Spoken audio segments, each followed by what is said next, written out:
shot. Good. Oh, my. It's a three-pointer. Carolina wins it. The Tar Heels win it. The following is a presentation of the Tar Heels Sports Network. What an opportunity tonight in the Smith Center for the Tar Heels. Carolina has a chance to secure at least a share of its 33rd Atlantic Coast Conference regular season title, and do so on an evening in which it will honor 7 seniors, including 2, Armando Bacot and RJ Davis, who have played coming into tonight 291 combined games for the Tar Heels. Standing in the way, however, is a young Notre Dame team, loaded with freshmen, a first-year coach, and a team that's won 5 of its last 6 and is looking for its biggest victory of the season.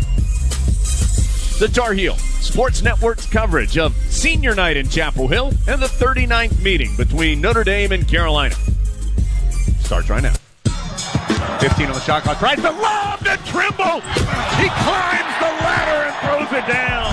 Cadeau puts his defender in the spin cycle and lays it up and over his head for 2. Ingram between the circles to RJ Davis for 3. Knock it home from the right wing. If you need a bucket, who else? Well, I thought he was going to slow it up to Trimble. Back to Bacot. Slow that up, baby. Two-handed dunk. Crossover, step back. That's an impossible shot. How'd he do it? Oh, drives it. Bounce past the Withers. Way up in the air for the flush. One-handed push pass to Bacot. He's going to try a corner. 3. There we go. Davis, long pass to Trimble in the corner. He'll try a triple. Why not? Everybody's knocking him home. Back to Davis. His 3 at the horn. Count it! Davis swishes it home at the buzzer. The Tar Heels Sports Network is on the air with Carolina basketball. This is Dave Nathan. Carolina has been exceptional at home this season and will play its final game in the Smith Center tonight against Notre Dame. Jones Haynes will have the call of this evening's contest. Dave, Carolina's RJ Davis and Notre Dame's Marcus Burton have had 2 of the best individual seasons in the ACC this year. And each one of those gentlemen will try and lead their teams to a big late season victory tonight in the Smith Center. Our analyst, Pete Chilcott, former All-ACC Tar Heel power forward, member of 2 ACC title teams, 91 Final Four, and an NBA world champion with the Houston Rockets. Thanks, Jones. It seems like just yesterday it was November, my first game. It's been quite a season. It's flown by. Excited to be here for this home finale, to see some of these seniors go out. It's an emotional night. It's a big opportunity for the Tar Heels. Looking forward to it. We've got all those storylines on the Reed's Jewelers pregame show. Plus, Debbie Antonelli previews the ACC women's tournament and discusses what she likes about the Carolina men's team. Bring you an interview with head coach Hubert Davis and comments from Micah Shrewsbury. Pete Chilcott and Adam Lucas answer your questions about the Tar Heels, and we'll check on scores from around the country, too. All of that and more is coming up as we count you down to tip-off between the Tar Heels and Irish. From the Smith Center in Chapel Hill, this is Carolina basketball from Learfield.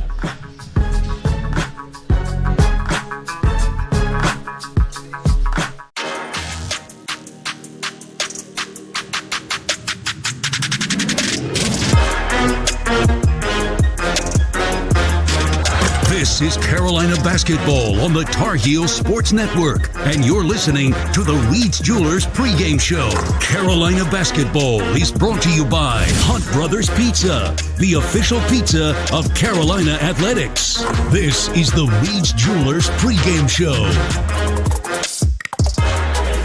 Carolina's comeback win over State on Saturday has the Heels at 23-6 overall and atop the ACC standings at 15-3. Next up on the schedule is Notre Dame, a team that got off to a slow start but has surged lately.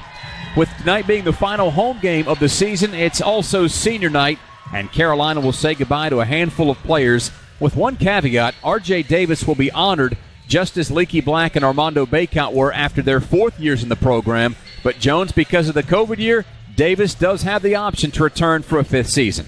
He does indeed, and I truly think that is a decision that has not been made yet for R.J. Davis, something that I'm sure he has thought about some, but that decision's not going to be made until this year is complete. But we do know that 7 different Tar Heels are going to be going through the Senior Day activities this evening. That includes Armando Bacot, who, assuming Armando plays, which we fully expect him to, it will be his 162nd career game. That means he's played more games than any other player in ACC history. And so, Pete, you went through this in 1991 with the Tar Heels, a Senior Day. The emotions are there, and it's a different world in college basketball. I understand that. Like Cormac Ryan, for example, went through this last year with Notre Dame, but he'll be here tonight for Carolina. So I understand that, but it's still a night that has a lot of emotions and a lot of kind of pomp and circumstance around it that you have to soak in and then quickly get rid of and get ready to play. It really is, Jones. It is highly emotional, and more so for guys who have been here for longer. Obviously, Armando's been here for half a decade, and he's been consistently out there, night in, night out, giving his heart and soul. It's going to be emotional for all these guys, but guys like that who really have no chance to come back, it's going to be something they have to kind of get through that pregame celebration. I'm not sure what they do these days. But they have to get through it emotionally and then strap it on and get ready to play hard, because this can be a tough game to win. We gotta get on these guys and play really well tonight. But a very emotional night for all those guys coming out that are seniors. Yeah, Dave, and for Carolina, it will be just I'll say a basic ceremony before the game starts, where the senior managers and then the 7 seniors will all be honored one by one. Come out, their family members are here with them, and then they'll all take a group photo and then get ready to go. And so no post-game speeches or anything like that like during the Coach Williams era. It is just a pregame ceremony for those managers and players. And certainly these have been impactful guys. And whether that is for 1 year like Cormac Ryan and Paxton Wojcik, or for multiple years like the walk-ons and Armando Bacot and R.J. Davis, all these players have made large impacts for Carolina. It's a large senior class, and certainly one that has made a big difference for the Tar Heels. Aside from senior night, a freshman in the program who was unavailable on Saturday against State, Zayden High, was out with an illness. Carolina's not on the floor right now, but will be soon. Do we have an idea about High and his availability tonight? Yeah, fully expect him to play. He was going through warm-ups with the team, and I would expect that he would be available tonight for Carolina. I just want to mention one more thing, talking about the seniors. Yeah, I think, too, these guys, and specifically Bacot and Davis, they have just been at Carolina through a really transitional time, and that's in college athletics and for Carolina. I mean, remember, both these guys, Armando Bacot came in with Cole Anthony, for goodness sake. So these are guys that have been here for a while. They've seen different head coaches, with Coach Williams retiring and the hiring of Hubert Davis. They've seen NIL. They've stayed, even though the transfer portal became an option for everybody. They were a part of that magical run to the title game in 2022. So these are guys, Dave, that have been through so much with Carolina basketball, and I do think really kind of represent an era that will be ending for Carolina when these guys are gone. That they will be the last scholarship players that played at any point for Roy Williams, and the last guys that came when college basketball was a little different than it is now. And so I do think, and again, RJ, there's certainly a possibility he will return next year. And again, I think that decision has not been made. But these guys, I think, represent kind of the end of a chapter for college basketball and for Carolina basketball. When we come back, we'll talk about the next chapter ahead for the Tar Heels in terms of their opponent. It's the Notre Dame Fighting Irish in town on senior night. This is the Reed's Jewelers pregame show from Learfield.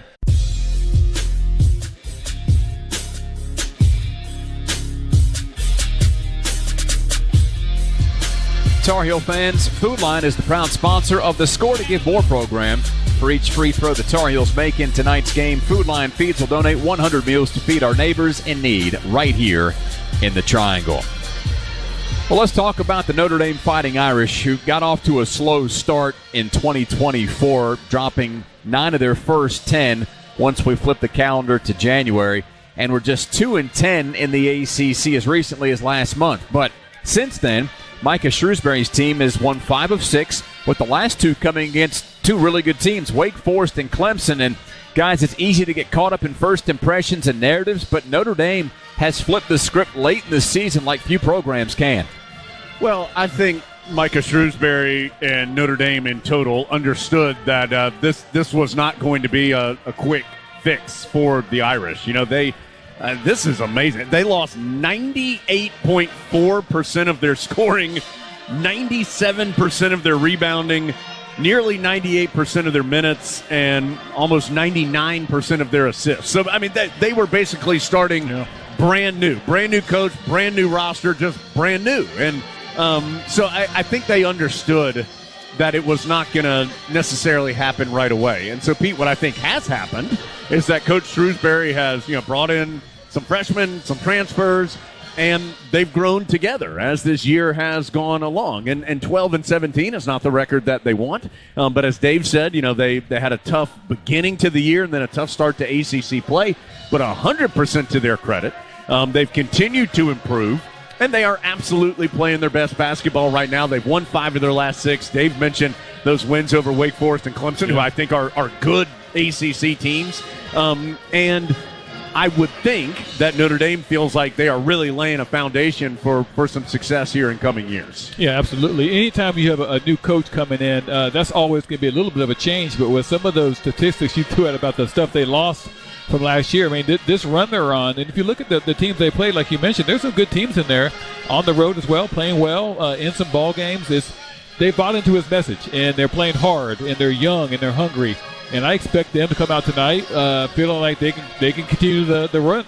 So it's one of those things where tonight Carolina has to be aware that this isn't just a bump in the road to get to Duke. This is a game we got to really focus on.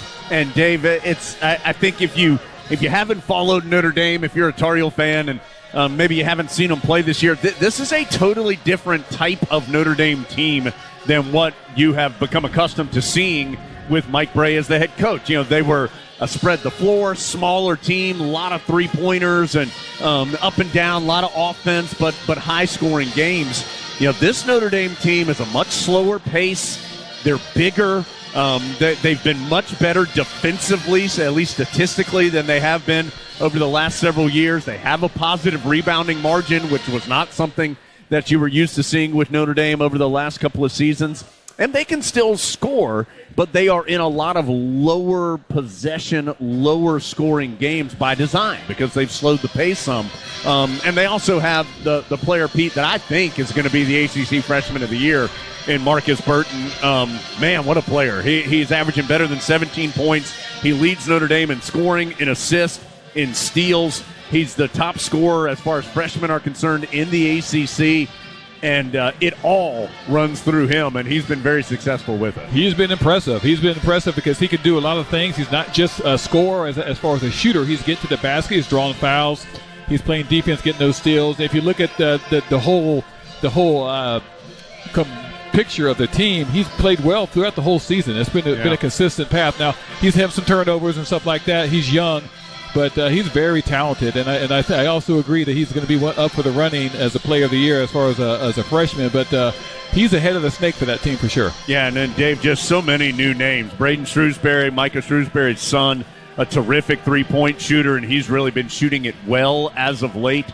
Kerry Booth, a 6'10 freshman, has got a lot of athleticism. He can step out and hit a three. So just a lot of Tay Davis, a transfer from Seton Hall in his first year of the Notre Dame program. So just a lot of new names, a lot of new faces with Notre Dame, and some talented young guys that are continuing to come along for the Irish. Notre Dame in town to take on Carolina. It is a senior night in the Smith Center as fans begin to find their seats. We'll find a quick timeout, but when we come back, Pete Chilcutt and Adam Lucas, they'll answer your Carolina questions, and Jones will begin his two-part conversation with Coach Davis inside the Continental Tire Coach's Corner. You're listening to the Reed's Jewelers pregame show from Learfield.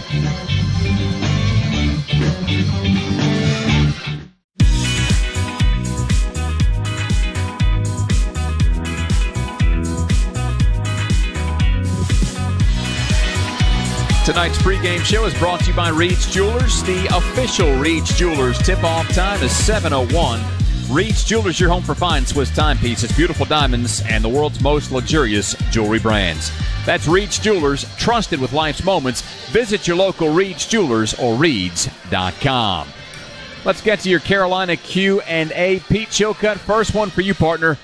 Maria Casey wants to know what you remember about your senior day. Good question.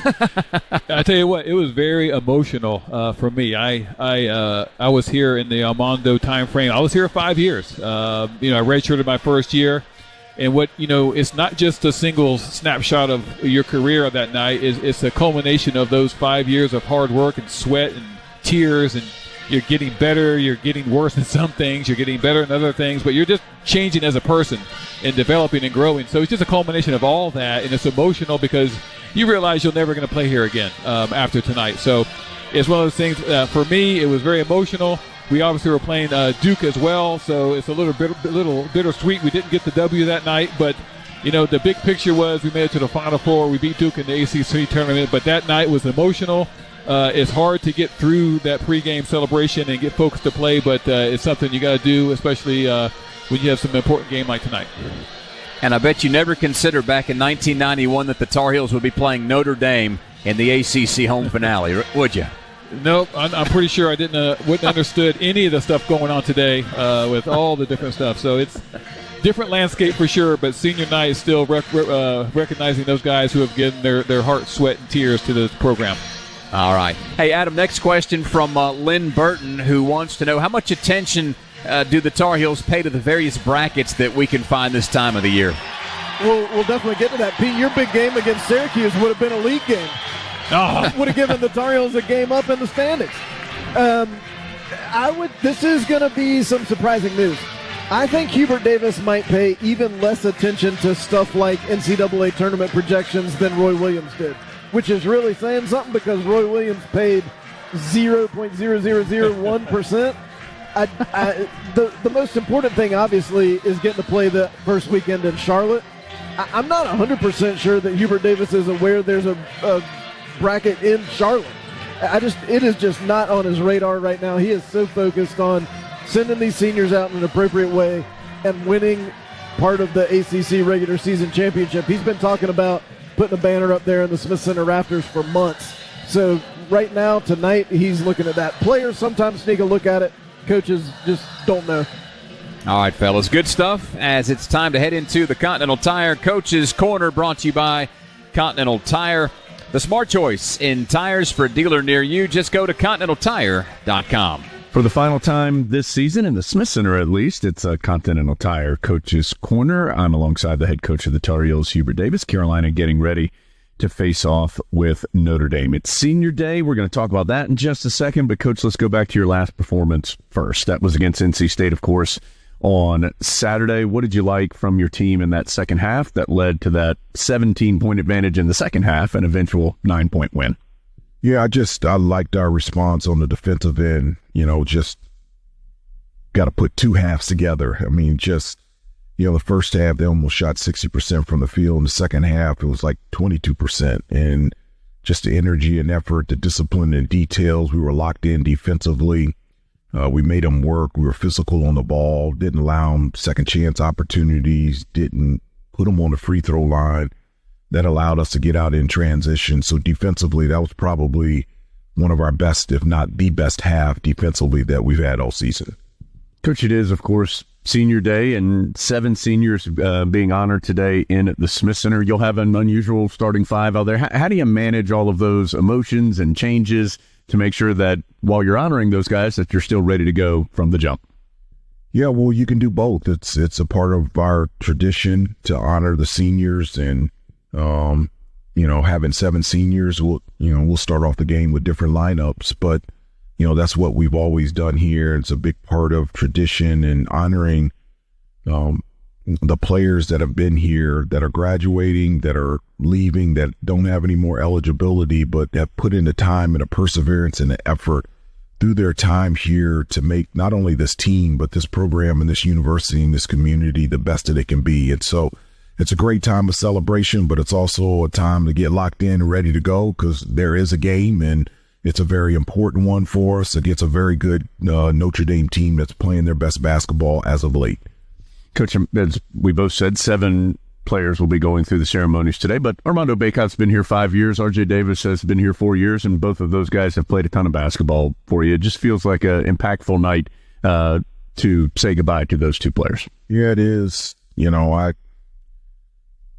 It's just hard for me to think, especially as a head coach, not having them here, but for me personally, as an assistant, I was the lead recruiter on both of them for Armando and RJ. So I've known them even when they were in high school, and the relationship built with them over the last 6 or 7 years. And to think that we're at a point where, this is their final home game, it just goes by so quick. And I have so many great memories and moments with each one of them. And the perfect way to celebrate them tonight is to play our best game of the season tonight. Coach, you mentioned Notre Dame playing some of its best basketball of the season. No doubt. They come in winners 5 of their last 6. That includes wins over 2 really good teams last week, Wake Forest and Clemson. What have you seen as you've prepared to take on this Notre Dame team tonight? Well, all year they've been a consistent and solid defensive team. They just do a really good job of protecting the paint.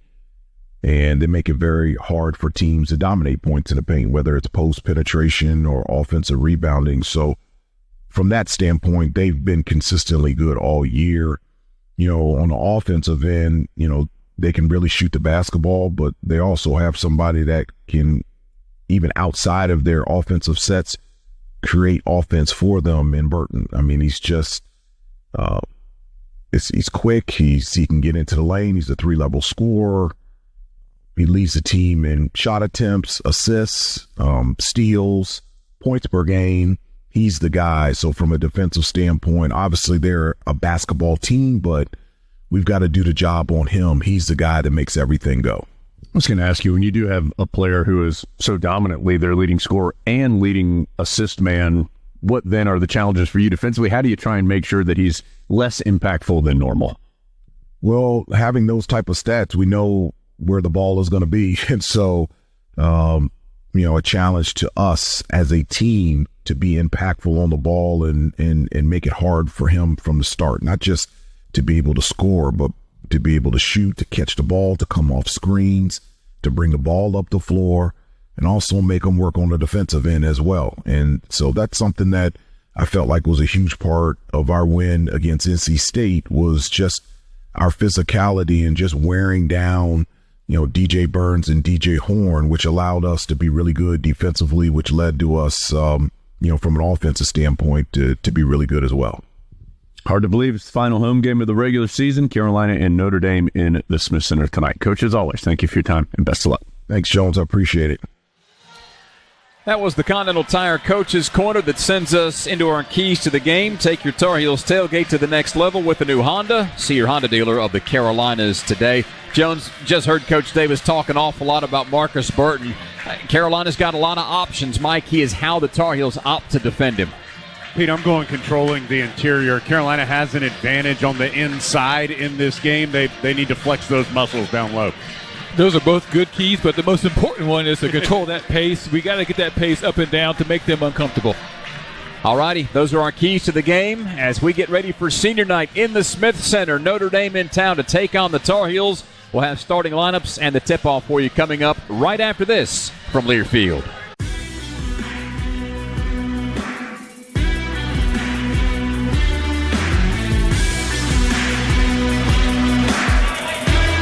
Just about time for Carolina and Notre Dame. It'll be the 39th all-time meeting. Finish up our Reed's Jewelers pregame show. We're going to get to our starting lineups in just a moment, but let's break 10 seconds first. Down the lines for Station ID on the Tar Heels Sports Network.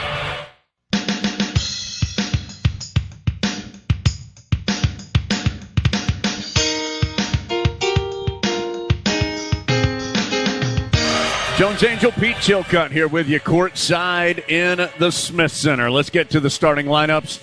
Presented by Coors Light. Coors Light made to chill, an official beer of the Tar Heels. Let's start with the young visitors from Notre Dame. 12-17 overall, 7-11 in ACC play, but winners of 5 of their last 6. First-year head coach Micah Shrewsbury had been the head coach at Penn State the previous 2 seasons. At one point in time, he was the head coach of NAIA program IU South Bend. So what a journey it's been for him all the way to Notre Dame. And he does start a very young lineup, including true freshman Marcus Burton. The 5'11 rookie is the leader in the clubhouse for the ACC Freshman of the Year, 4-time ACC Rookie of the Week, averaging better than 17 points, 4 assists, 3 rebounds, 2 steals.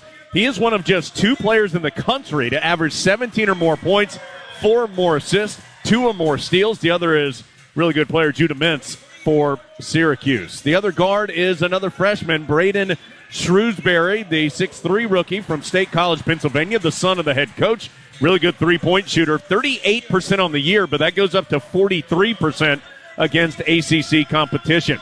Up front, a lot more youth. Tay Davis, 6'9 sophomore from Indianapolis, transfer from Seton Hall, 8.5 points, 5 rebounds per game. 6'10 sophomore from Centerville, Ohio, Penn State transfer Keba Jai. He is averaging 4 points, 5.5 boards. And a true freshman, Kerry Booth, 6'10 rookie from Inglewood, Colorado, 6 points, 4 rebounds per game. Now for the Tar Heels, 23-6 overall, 15-3, and in first place in the ACC, ranked 7th in the AP and coaches poll this week. Hubert Davis in his 3rd year, guiding his alma mater, 72 wins, 29 losses in 101 games. It will be a senior-heavy lineup for the Heels with 7 seniors. They choose to go with R.J. Davis, the 6-foot senior from White Plains, New York, ACC's leading scorer at better than 21 points per game. 6'1 senior Creighton Lebo in his 21st all-time appearance for the Heels, his first start. 8 total points in his career. He has not scored this year. The only Tar Heel not to score this season. Lebo, of course, the son of assistant coach and Tar Heel great Jeff Lebo, originally from Greenville, North Carolina. Rob Landry, 6'4 senior from Greensboro. His dad, a terrific player in the mid-'90s. Pierce Landry, big part of that 95 Final Four team. Rob has 6 total points, 3 total rebounds all this year. This is his 10th appearance as a Tar Heel. Dewey Ferris, 6'7 graduate student from Charlotte. This will be his 19th total game. He has 7 total points, including 2 this season. He is from Charlotte.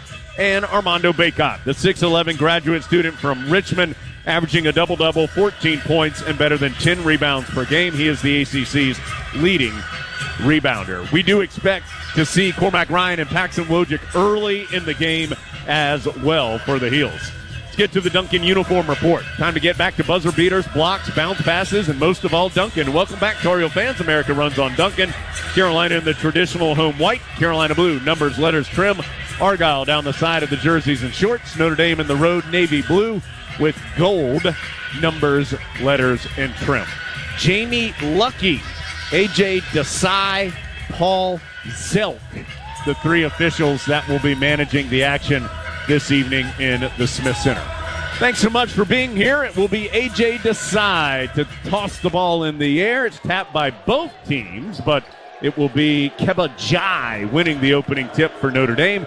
The Irish will have the basketball first. R.J. Davis getting the job on Burton, but it is Trey Davis driving against Dewey Ferris and missing the spinning layup in the post. Great defense by Dewey. And Carolina with the rebound. So 3 walk-ons, and Davis and Bacot getting the senior day start. R.J. Davis going to try a runner from the free throw line. Count it. Wrapped around the Bacot screen from the left and finished with the little one-handed push shot to give Carolina the early advantage.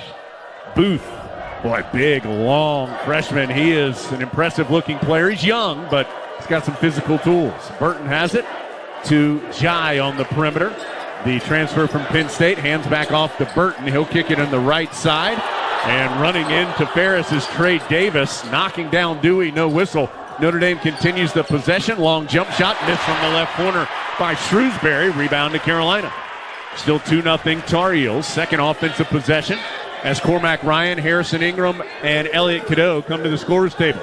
Double team comes on Bacot, tries to kick it out to Creighton Lebo, and sends it into the backcourt and now out of bounds for the turnover. So that will give the Heels the chance to sub. They'll bring in Cadeau, Ryan, and Ingram to replace the 3 senior walk-ons, Landry, Lebo, and Ferris. They're all +2. There you go. Plus minus important. Hopefully they can come back in late if the Heels have a nice lead. Right now, that's a long way from now. 2-0 Tar Heels. 18:42 to go in the first half. Cormac Ryan going to guard Burton now that Ryan is in the ball game. So a little bit of size on the smaller Notre Dame guard. He's listed at 5'11". Burton has the ball, spinning into the paint, stops left of the lane and pushes it in. Boy, he is so crafty with his drives, so patient with his body. A lot of pivots and spins, and he gets the bucket to tie it up at 2. Cadeau, jab step to the right, drives to the left elbow, whips it on the right side to R.J. Davis. Tried to go in the post to Bacot, and it was tipped out of bounds by, oh, no, it was not.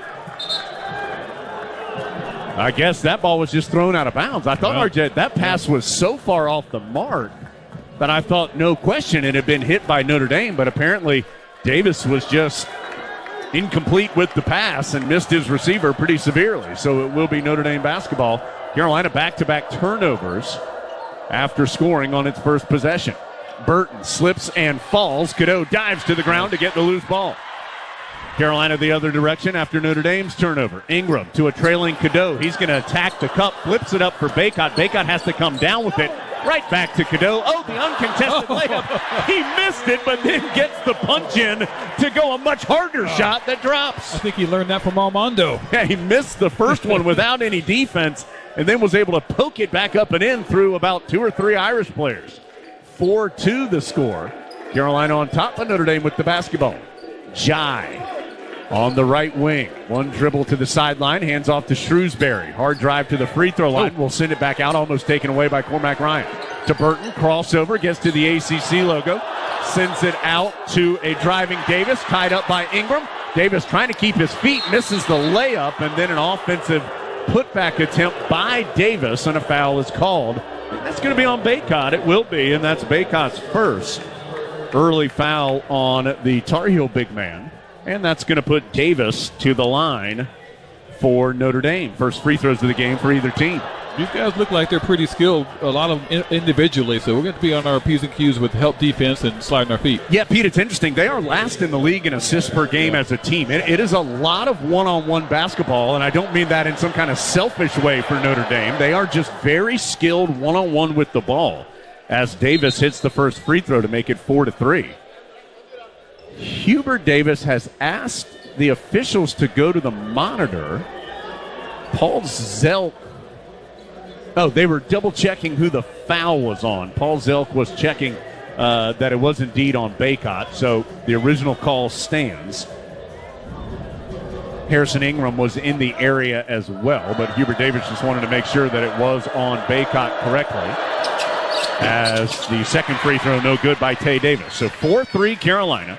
17:05 to go first half. That foul on Bacot stands. First foul on either team. R.J. Davis on the left sideline to an open Cormac Ryan. Feet set, straight on 3, nothing but net. Beautiful.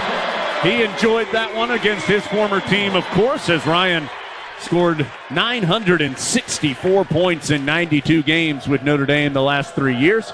Gets 3 here as there's an offensive foul on Notre Dame. Tay Davis setting an illegal screen on the perimeter. It was off the ball. He was trying to set a screen to free up Burton and picks up the foul. So the Ryan three-pointer made it 7-3, and then the turnover gives it back to Carolina. Heels up 4 with the ball. Double team comes at Bacot. Soon as he gets it, he kicks it out. Heels work around the perimeter. Left corner, R.J. Davis short on the 3. Rebound tipped out by Ingram. He was boxed out pretty nicely by Kerry Booth. Ingram was able to tip the ball from behind, but it went out of bounds. So it remains 7-3. Carolina with the lead. Notre Dame with the basketball here on senior night in Chapel Hill. Next to last regular season game for the Tar Heels. Of course, they'll be in Durham on Saturday night. Davis to the right elbow. Sends it out to Burton for Notre Dame. Burton going to pull up for a guarded 2. R.J. Davis may have blocked that as a traveling violation. The ball came up so short it went into the hands of Keba Jai, who then did a little 2-step underneath the net. Pretty obvious traveling violation to turn it over. So that 3 or 4 steps. Micah Shrewsbury arguing that R.J. Davis had fouled Burton on the jumper to no avail. Cadeau out in the middle of the floor. Kicks it to Ryan. Quick catch and shoot 3 is off the mark from the left sideline. Notre Dame knocked each other off the rebound, but able to recover. And the Irish will head the other way. Braden Shrewsbury has the ball tipped free. Cadeau battling for it. Last touch, though, by Cadeau as it slapped out of bounds. As Shrewsbury had it knocked out of his hands, Cadeau then going after it. So did Burton. But it was the Tar Heel rookie that hit it last. So it will be Irish basketball when we come back. 15:44 to go. First half. Tar Heels on senior night have an early 7-3 lead over Notre Dame from Learfield.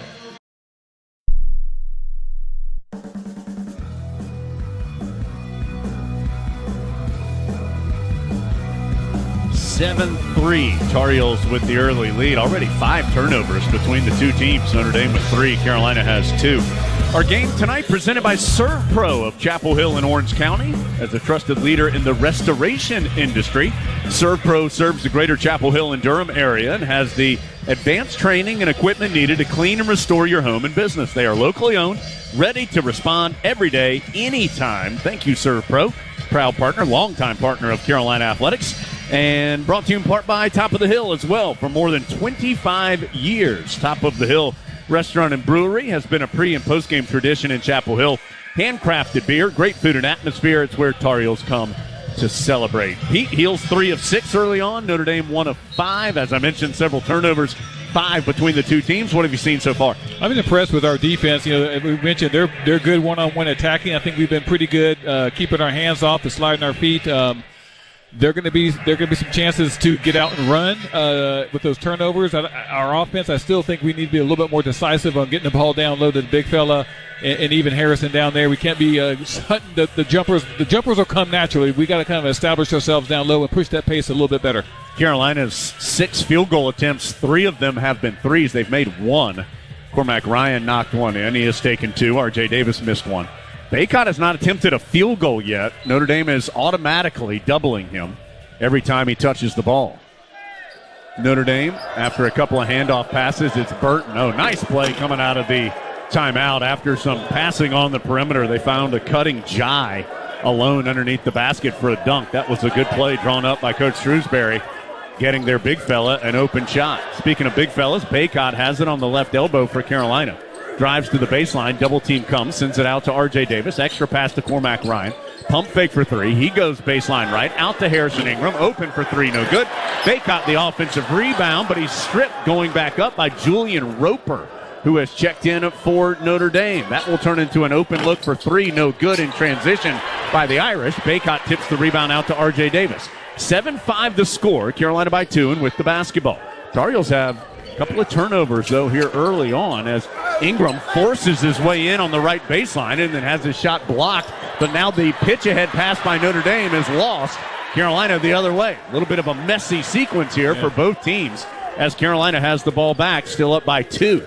They get it deep to Bacot. He kicks it out to Cadeau. Penetration and pitch to Cormac Ryan. He'll drive to the rim, and a whistle finally blows after there has been a lot of contact and bodies on the floor and just a bunch of mess here the last couple of possessions. The foul called on Roper, his first, second on Notre Dame, and that will result in some free throws for Cormac Ryan.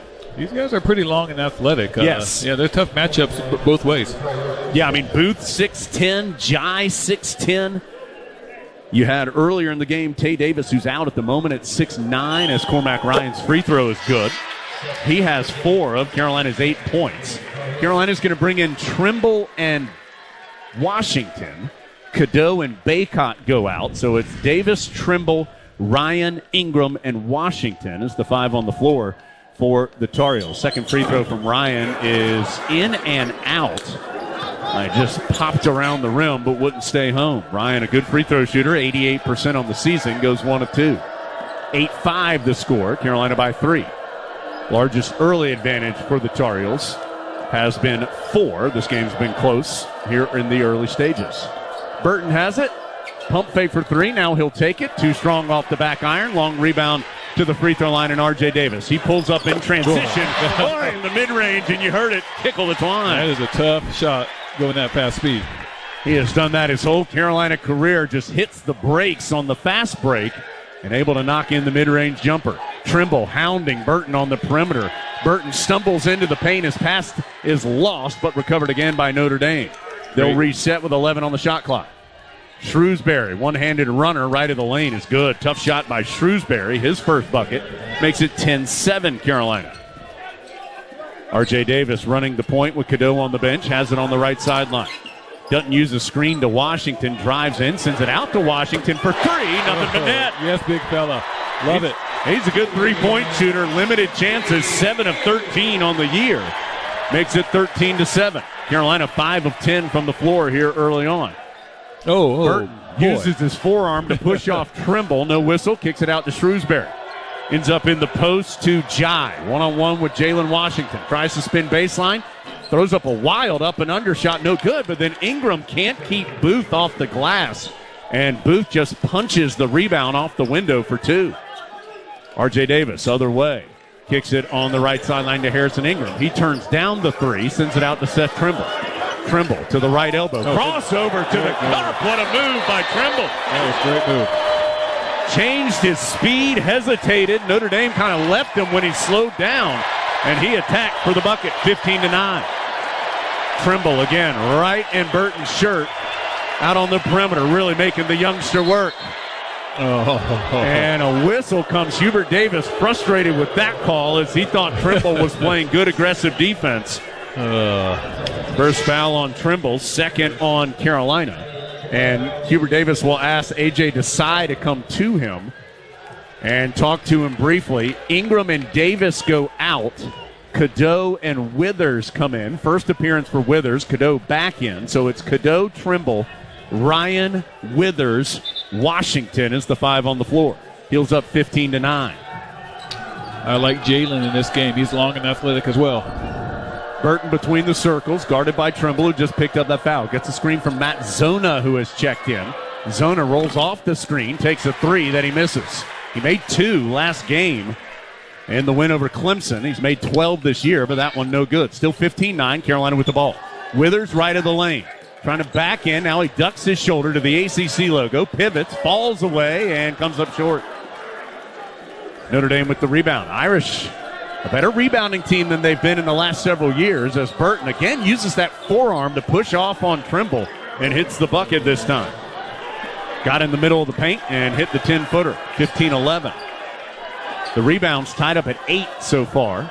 Tough pass from Cadeau to Withers. He makes the extra pass to Washington, took heavy contact, and lost the ball in the paint. Here come the Irish the other way. Another turnover for the Tar Heels. 15-11, Heels up 4. Burton with it on the perimeter. He drives, dribbles it off his foot, but a foul's going to be called, I think, on Jalen Withers. Yeah, I think so. Well, Jamie Luckey said 22. Now he changes it to 24. Rob Landry not in the game currently, so hard for him to pick up a foul. It is going to be on Withers, his first, third on Carolina. So Tar Heels already 3 turnovers here in this game. They did not actually classify that last Washington play. They gave Notre Dame a block and not a Carolina turnover on that sequence. So the Heels, when they're shooting it, they're having some success, 46% from the floor, but having some trouble holding on to the ball at times. They do lead at 15-11, 11:26 to go first half from Learfield.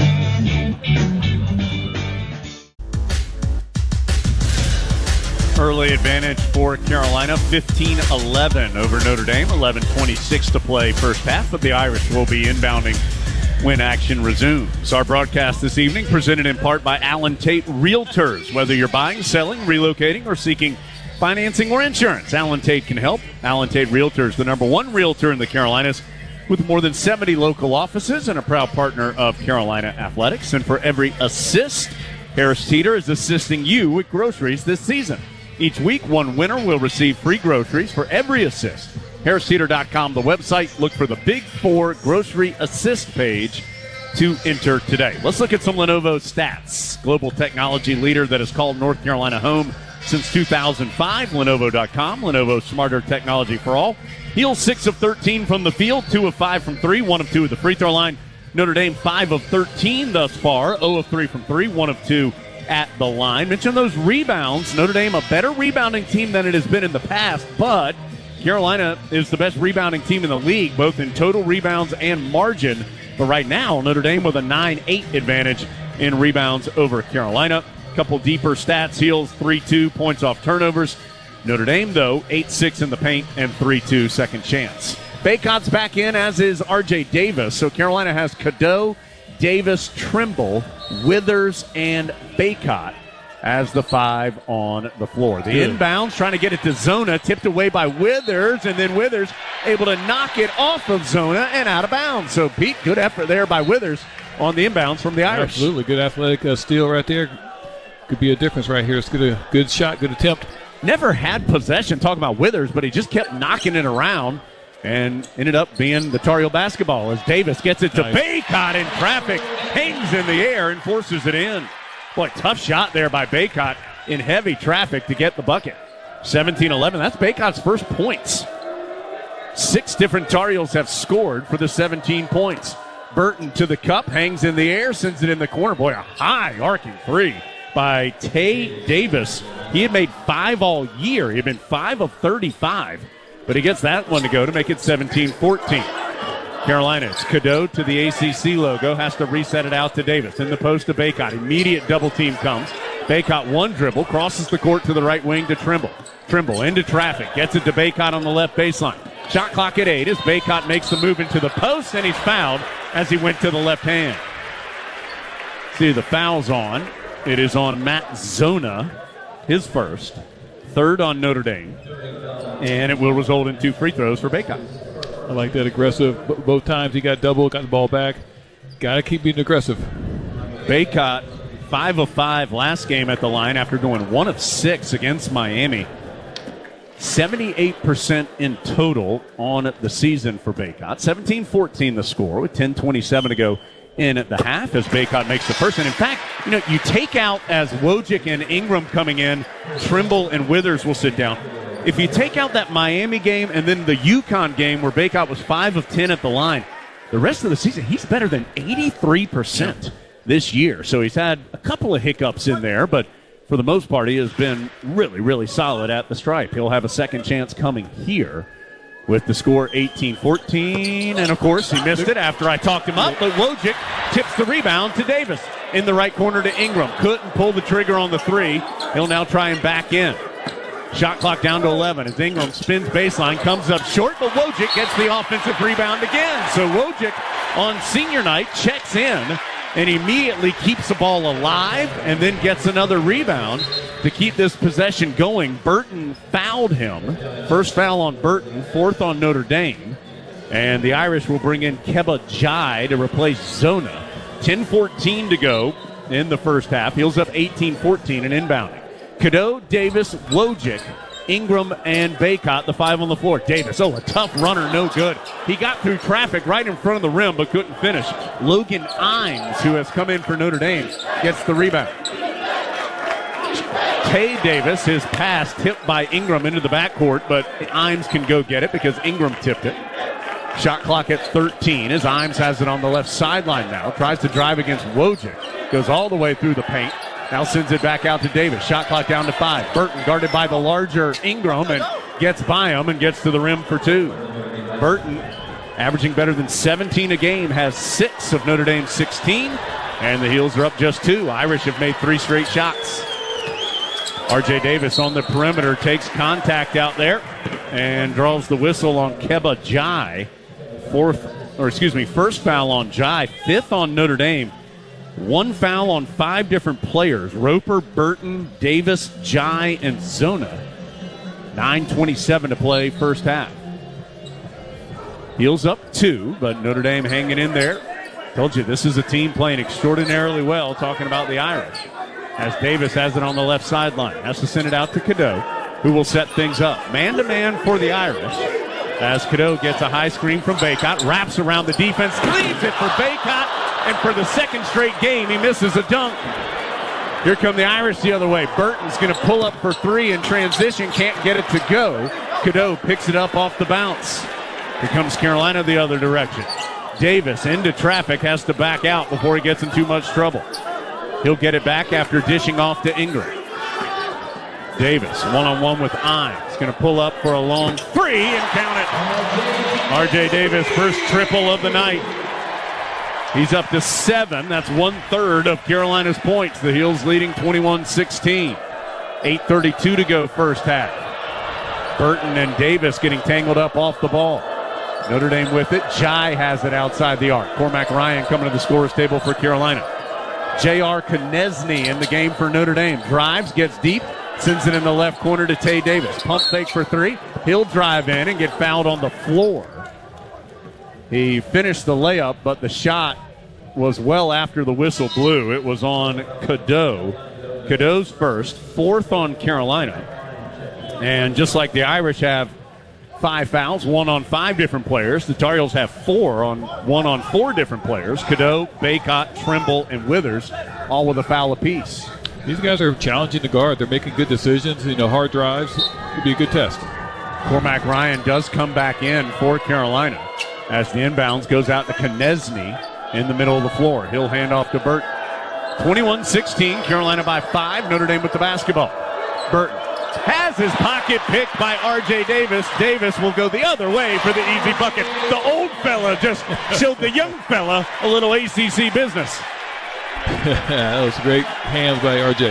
23-16, 2 good players right there going at it, and the older one gets the better of it on that sequence. Burton has the ball back and has it tipped away again. Touched last, though, by the Tar Heels as it goes out of bounds. So Notre Dame will have the ball. 15 on the shot clock, 7:45 on the first half game clock. R.J. Davis has 9 points, 3 assists, and 3 rebounds here early on senior night. Of course, R.J. has 1 more year of eligibility should he choose to use it. The students all had signs that said 1 more year, and we're chanting 1 more year when he got announced during the senior day activities. We'll find out about that later. Right now, it's 23-16 Carolina, 7:45 to go first half from Learfield.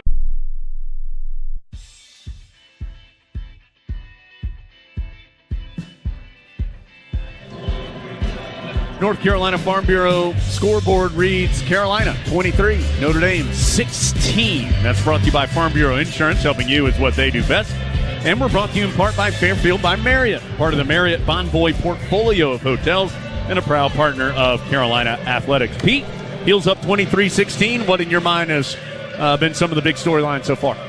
Well, big storyline is if you didn't know it, Notre Dame is no slouch. They're coming to play tonight. They're well coached. They're making good decisions. They're playing some one-on-one attacking basketball, but they're not making poor decisions when they get in there. They're kicking it out when they need to.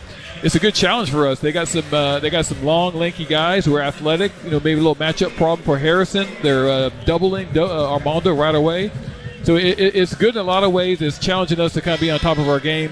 For the most part, I like our start, but I think we definitely on the offensive end especially, we got to settle into kind of more of a what are we trying to do mindset, which is I think start down low and build out. RJ is RJ. I think I want him back for another year. I'm convinced after that first stretch, I'm going to hold up that sign myself.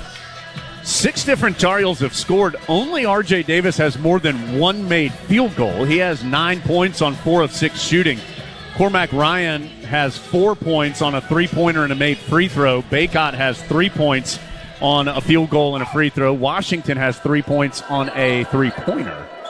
So Carolina, some balanced scoring. It has been Davis, though, that has done the most of it thus far. Burton, crossover, gets to the ACC logo, kicks it out to Tay Davis, drives in. He's bottled up there, has to send it back out to Burton. Well short on the long 3. Rebound goes right in the hands of Harrison Ingram at the free throw line. Ingram brings it front side. Notre Dame did a good job getting back, so Carolina will set up in the half court. R.J. Davis center jump circle over to Ingram. He gets an open look for 3 and knocks it in from the left wing and then has a big smile for the Notre Dame bench. Somebody on that bench said something.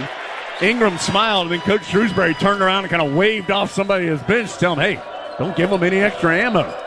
26-16, Tar Heels by 10. First time they've led by double digits this evening. Burton on the right side. Pocket pass to Jai in the middle of the paint, sends it left corner to Shrewsbury, who's back in. Now to Booth, back to Shrewsbury. Gets a clean look for 3. That's normally dangerous, but he misses. But an offensive rebound and put back by Tay Davis. Notre Dame's done a good job on the offensive glass. That's now 7 second chance points as Ingram kind of goes football style, just carrying the football into the paint. And he's fouled on the drive. Foul is on Jai. That's his second. 6th on Notre Dame. I believe they're going to say that foul's on the floor as Ingram just cradled that sucker like a running back and lowered his shoulder. The foul on Jai will send him to the bench as Zona comes back in. Wojcik with some good hustle minutes will sit down. Cadeau returns. So the Heels have the starting five of Cadeau, Davis, Ryan, Ingram, and Bacot as the five on the floor. Clock down to 6:38 to go first half. Carolina 26, Notre Dame 18. Inbounds flipped out to Ingram. Looking for R.J. Davis off the basketball. Finds him. The runner off the back iron. Way up in the air. And teardrops home. A friendly bounce for R.J. Davis. Back to a 10-point Tar Heel lead, 28-18. Carolina is now led by 10 or more points in 17 of the 19 ACC games it's played this year. Shrewsbury to Zona, still outside the arc. He'll hand off to Tay Davis. One-on-one with Bacot. Davis, crossover, drive, erased by Bacot. Bounces off the backboard to Cormac Ryan. He'll kick it to Ingram left side. Pump fake for three. The drive, Euro step, and flips it home. Timeout, Notre Dame. Oh, that was impressive. Ingram up to 5. Tar Heel lead up to 12. 30-18 with 5:57 to go in the first half. Notre Dame takes the first timeout called by either team. And Pete, you talked about some of the good decisions that Notre Dame has made. Good choice there by Ingram. Could have taken that three, and it would have been an okay shot, but the pump fake got his defender off balance a bit, and then he had a big step through for the finish. Yeah, and that was great because it came off of that great defensive play. We get up the court, we push the ball up the court. Cormac, good find with Harrison. I love Harrison shooting that three in rhythm. Otherwise, he makes great decisions. That was another great decision, get to the basket with that Euro step. I'm not sure the Euro step was around when I played. Yeah, it has come into vogue for sure, and it was a nice move there to get through traffic. A big step with the left foot, and then stepping through with the right. And Ingram with the finish. That makes it a 12-2 Carolina run. And the Heels have made their last 5 shots. I said Notre Dame had 4 second chance points, 7. It's officially 5, but doesn't change the fact that the Irish have done a good job getting a couple of second chance opportunities here early in the game. And Shrewsbury, boy, I thought he was going to have a shot blocked by Cadeau, but a good strong finish with the layup by Shrewsbury. So he quickly gets Notre Dame on the board again to make it 30-20. Ingram backing into the left corner. Drives baseline, steps back, misses the three. Bacot slaps the rebound, but the Irish able to pick it up off the bounce. Logan Imes collects the ball for Notre Dame. Burton, crossover, pump fake, right of the lane. Tries to pass it in the corner left, tipped up in the air, but ends into Imes' hands. He's caught in traffic down low, out to Booth. Booth shuffles his feet, backs in against Bacot. An impossible turnaround, no good. Rebound slapped to Cormac Ryan. Here comes Carolina. R.J. Davis takes hard contact, no whistle. Bacot gets the rebound on the missed shot. Bacot through a double team, no good. Boy, huge collision underneath. Notre Dame comes out of there with it. They'll get it to Booth in transition. He can't finish. Ingram saves the rebound to R.J. Davis. Both teams up and down they go. Here comes R.J. right side. Crossover, backs up to the right sideline. Down low to Bacot. Double team comes, dribbles out of it. Cross-court pass to Cadeau. Pump fake for three. Now he slows it up. Whips a pass. Free throw line. Ingram rattles it home for 2. Boy, fast-paced this one's going, and Carolina rattles in a 12-point lead. Smith Center crowd on its feet. Shrewsbury behind a Zona screen. Sends it back out to Zona. Now hands off to Imes on the right wing. Imes around his screen. Fumbles the ball, gets it back. Stumbles into the paint, has to kick it out to Shrewsbury. Pump fake for 3. Goes in the corner to Imes. Can't hit the triple. Ingram with the rebound. Carolina on the run up 12 to Ryan. Ryan drives hard on the right baseline. Draws a foul. Can't quite get the bounce, but he will go to the free throw line as the foul is going to be on Kerry Booth.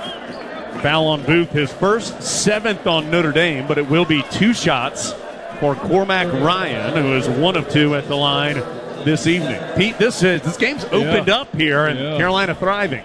I love the pace. I like how they're passing up some of those contested threes and getting to the basket. Not calling all the fouls all the time, but there has been some contact at the rim for both sides. Ryan gets the free throw to go. Here comes Jalen Washington to get Bacot, who's a little gassed. And Cadeau will sit down as well. Seth Trimble re-enters the action. 4:04 to play first half. 33-20 Carolina. So it's Davis, Trimble, Ryan, Ingram, Washington. It's the 5 on the floor for Carolina as Ryan goes 2 of 2 at the line. He's 3 of 4 this evening with 6 total points, a made 3-pointer, and those 3 free throws. Carolina's going to pick up full court, not heavy pressure. Hubert Davis said this week he thinks this light pressure just gets his team a little more engaged on the defensive end. Knesny brings it front side for the Irish. Now to Zona. He'll hand off to Burton and then set an immediate screen for him. Burton crossover, gets to the free throw line. He's passed out to Shrewsbury, tipped by Ingram, but Shrewsbury brings it back in. Shot clock down to 6. Shrewsbury gets it down low, and the shot blocked away as Washington swats it away from Roper. Body's on the ground. It ends out with Carolina. Cormac Ryan, front side on the left.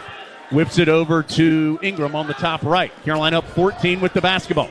Ingram, one-on-one with Shrewsbury. Heels clear that side of the floor. Spins baseline, turns around, and tickles it home right through the net.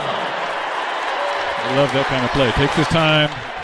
Nice shot. Hubert Davis yelled, "Go to work," off the bench. See, that's the phrase he likes when he wants somebody to do some dirty work in the paint.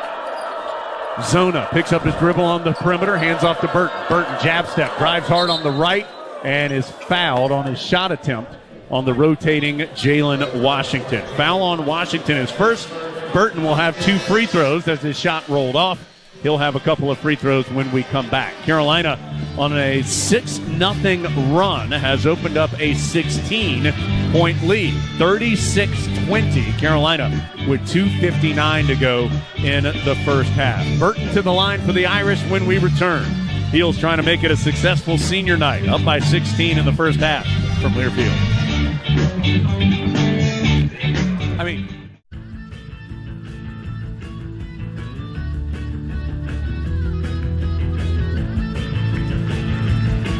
Carolina 36, Notre Dame 20, 2:59 to go first half. But Marcus Burton, talented rookie, will be going to the free throw line for 2 shots where he is a good free throw shooter, better than 81% when action resumes. After the game, we'll have our Best in the Game feature presented by Old Dominion Freight Line. Old Dominion Freight Line works hard to be the best in the game and is proud to support those striving to be the best in theirs. That is our Player of the Game feature. And already some good choices here early. RJ Davis has 11, which means he's in double figures for the 29th time this year and 100th time in his Tar Heel career.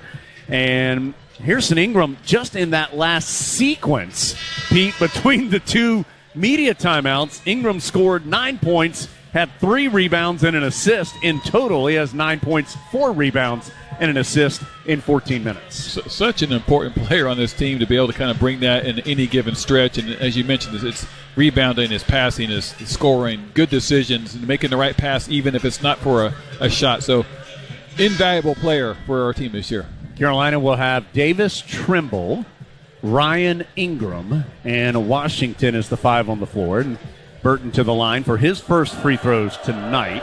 Notre Dame is 1 of 2 so far as a team, and now 1 of 3. You can curse both teams. I know, yeah. At least it's well done. At least that jinx went both ways, right? Carolina sees the second one go right in there for Burton, though. He's up to 7 points. He and Tay Davis have combined for 13 of Notre Dame's 21. 36-21, Heels by 15 with the basketball. RJ Davis crossover, kick out to Trimble, extra pass left corner to Ryan. Good recovery by Shrewsbury, so Ryan goes in the post to Washington, whose turnaround from 12 goes home. Big step into the paint from the left block from Washington and his fall away. He has such good touch on that mid-range, 38-21. Love seeing him be aggressive. He has 5 on a three-pointer, and then that bucket. Burton, the other side for Notre Dame on the left wing. Tries to drive against Cormac. Ryan gets deep, and then Ryan blocks it away from behind. Ryan using some of that length. He's listed at 6'5" with long arms, able to swat it away from behind after Burton got a shoulder around him. 11 on the shot clock for Notre Dame. Inbounds goes to Zona. He'll hand it right back to Burton on the right sideline. Trying to drive on Trimble. Gets deep, leaves it for Shrewsbury. His jumper on the left baseline, good for 2. Good decision there by Burton. Yeah. He had gotten deep and was in the air. Could have forced one up, but instead found his fellow freshman for the bucket. Meanwhile, RJ Davis, who takes a hard fall, and he is hurt. He's hurt as he was hit on the shot. Still down as Notre Dame goes the other way. Zona's going to get the layup, and the officials now take the timeout as RJ is up, holding his left elbow. Zona with the bucket on the other side to make it 38-25. And Cadeau is going to replace R.J. Davis, who does come off under his own power. Doug Halverson, the Tar Heel trainer, is going to meet him. He just banged his elbow on the ground. Hopefully. Carolina crowd a little frustrated that Davis didn't earn a whistle on that hard contact. There has been a lot of contact both ways underneath the rim in this game. Bacot is going to replace Jalen Washington during this dead ball. So Cadeau coming in for Davis, Bacot for Washington. So the 5 on the floor will be Cadeau, Trimble, Ryan, Ingram, and Bacot. 1:56 to go first half. Heels leading by 13 at 38-25. Largest advantage has been 17. Notre Dame scored 4 straight though. Cadeau dribbling out on the perimeter. Still looking to get into the action. Kicks it over to Cormac Ryan. Shot clock down to 15. Ryan guarded by Konieczny. Drives by him and gets the foul. Foul on Konieczny, his first, and that's going to be a shooting foul. 8th foul on Notre Dame, but it should be 2 shots for Ryan in the act of shooting. So Ryan, who had taken 65 free throws all season, this will be his 5th and 6th free throw of the ball game. Going against his former team. Yeah, it seemed like he maybe had an idea of what he wanted to do there. Minute 40 to go as Ryan has it spin out. He's had a couple free throws that have looked good, but have popped around and come out. R.J. Davis getting a bandage on his left elbow, also getting, I think, an arm sleeve to cover that thing up. Ryan gets the roll on that one. So he's 4 of 6 at the line, ends up with 1 point on that session, and it's a 14-point Tar Heel lead, 39-25. Shrewsbury will bring it front side for Notre Dame. To Zona, top of the key, holding it high. Bacot giving him some space, hands off to Burton. Burton gets right of the lane, back out to Konieczny. He'll hand it right back to Burton. Trimble picks him up on a switch. Burton drives deep on the right, gets caught in the air, finds a cutting teammate Roper, but he missed the layup. Just lost it going up. Had an open look, but had it slip out of his hands. Carolina the other way in the left corner. It goes to Trimble. Heels going right to left as we see it here courtside in the Smith Center late in the first half with the Heels up 14. R.J. Davis has come to the scorer's table for Carolina. Cadeau gets a high screen from Bacot, and they're going to call a moving screen on Bacot. Bacot arguing that he got pushed in from behind by Zona when he went to go set the screen, which is why he was unable to come set. He'll be subbed out because that's his second foul, as Jalen Washington will replace him. Cadeau will also sit down with R.J. Davis returning. So it's R.J. Davis, Seth Trimble, Cormac Ryan, Harrison Ingram, Jalen Washington for the final 55 seconds with the Heels up 14. And Burton going to finally get called for that offensive foul, which he's been towing the line on with that forearm. So the forearm shove by Burton to get Trimble off of him is his second. 9th foul on Notre Dame. That'll send Burton to the bench as Imes re-enters. Now, no free throws with it being an offensive foul. Carolina will have possession. 39-25. Heels by 14. Largest lead's been 17. 45 seconds to go first half. Cormac Ryan on the top right. Guarded by his former teammate Konieczny. Feels like he thinks he can take him. Goes right by him and lays it in. Cormac Ryan's second field goal. He has 9 against his former team here in the first half. 7-second difference, shot clock and game clock. Logan Imes dribbling in the center jump circle for Notre Dame with the Heels up 16, 41-25. Imes checks the play call from his head coach Micah Shrewsbury. On the perimeter, it is Tay Davis. Davis lowers his shoulder, tries the reverse layup, no good. Rebound to Ingram, still 10 seconds. Ingram, front side, finds Trimble. Extra pass, left corner, R.J. Davis. He didn't take the step back three. Instead goes to Trimble. He'll try the triple, just a little too strong. And Notre Dame brings in the board to end the half. But Carolina, good basketball in half number 1. Micah Shrewsbury is arguing with Paul Zelk that he said, I'm reading his lips. He said, I know we pushed off, but that's 2. Complaining that Marcus Burton got called for his second foul there late in the first half. As it is, the Tar Heels will lead by 16 going to the locker room. Wells Fargo halftime show coming up. Carolina 41, Notre Dame 25 from Learfield.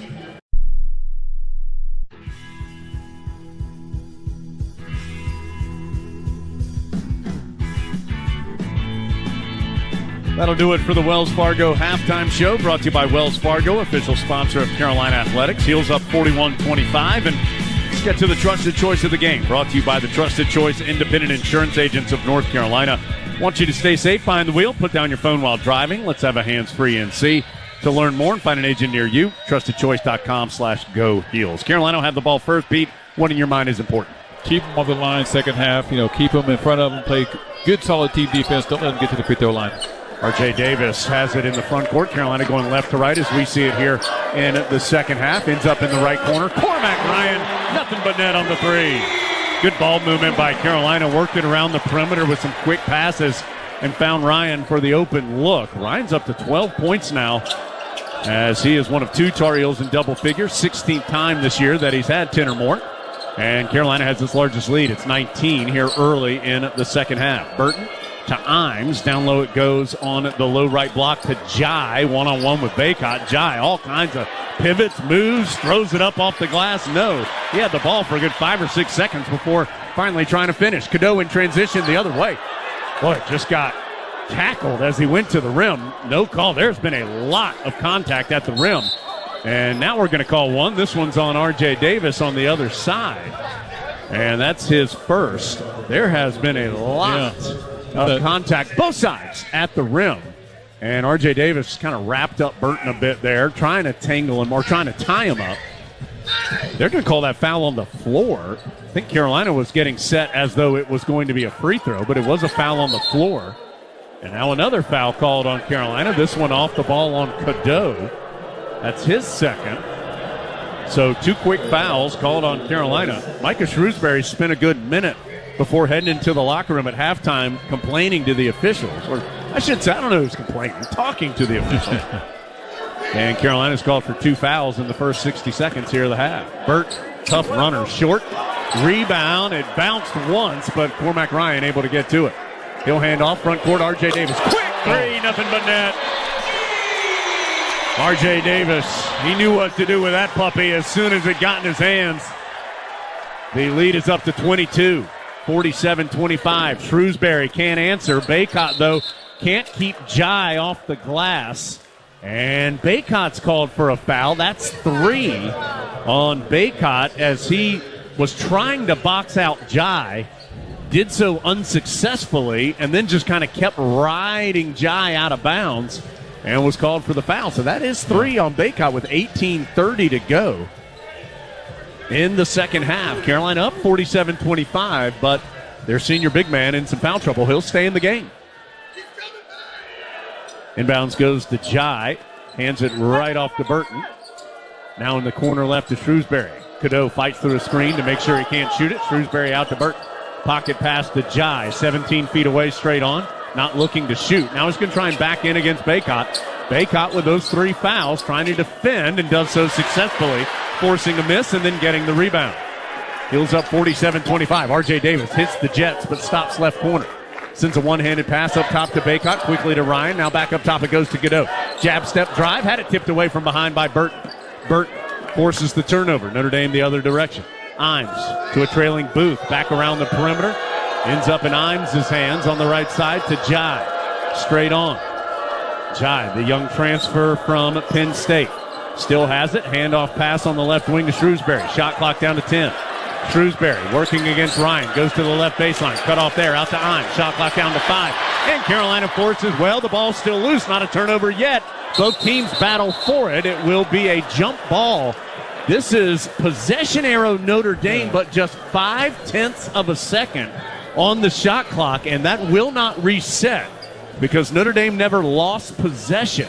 So they will have 5 seconds or 0.5 of a second on the shot clock and be inbounding after the possession arrow. The inbound will come out on the right sideline at about the hash mark for the Irish. 47-25, Carolina, 17:29 to go in the second half. 3-pointers by Ryan and Davis have Carolina leading 6-0 in this half. It will be Imes for the inbound. Long pass to Shrewsbury. I don't think he got that off. It doesn't matter because the 3-pointer was no good. Rebound to Carolina. Cadeau, crossover, drive. This time he'll get the whistle and the floater to go. Another fantastic finish by the freshman. That was a tough finish. That was pretty good defense, but that was a nice finish by Elliott. Logan Imes with the foul. Jamie Lucky spent a long time staring at Micah Shrewsbury after making that call because Coach Shrewsbury was staring at him. Cadeau's first bucket of the second half. He'll go to the free throw line, try to complete the three-point play. 49-25 Carolina, 17-21 to go. That free throw looks strong, and it is. Right out of the hands, it looked a little too long by Cadeau. He's now 23 of his last 30 at the free throw line. Carolina having a pretty pedestrian day at the line. 5 of 9 to this point, after going 23 of 27 against State. Pocket pass to Jai, and he traveled as he caught the pass at the ACC logo, tried to drive against Bacot to get him in trouble with those 3 fouls, and shuffled his feet for Notre Dame's 8th turnover of the ballgame. Yeah, it's not a bad idea to go in against Armando, but you got to make sure you get that ball down.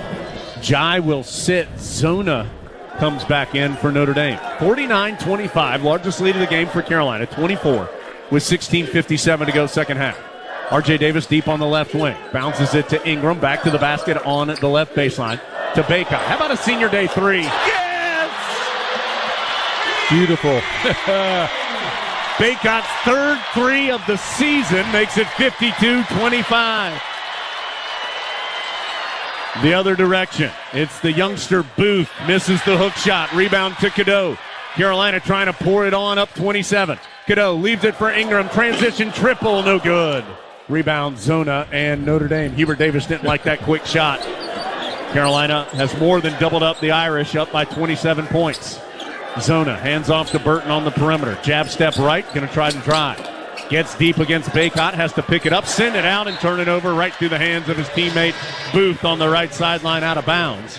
Carolina will take the dead ball turnover opportunity to sub. Cadeau out, Ingram out, Trimble in, Withers in. So it will be Davis and Jalen Washington going to get Bacot too with those 3 fouls. So it will be Davis, Trimble, Ryan Withers, and Washington 5 on the floor. 16-10 to go. Carolina's outscored Notre Dame 11-0 to start the second half and leads at 52-25. R.J. Davis, center of the floor. Crossover behind the back. Another crossover between the legs. Can't get by the good defense, though, at Trey Davis. Sends it to Withers on the right sideline. Back out to Davis. Shot clock down to 12. R.J. Davis against Trey Davis. Going to drive on the right. Goes all the way through. Bounces in the corner left to Trimble. Trimble backing in. Shot clock down to 4. Trying to muscle his way by Burton. Teardrop on the baseline is good from Seth Trimble. Good shot right there. Trimble becomes the 5th different Tar Heel to hit a field goal this half. 54-25. Heels pouring it on in the final home game of the season. Davis to Burton. And a foul called on Trimble because Burton fell down.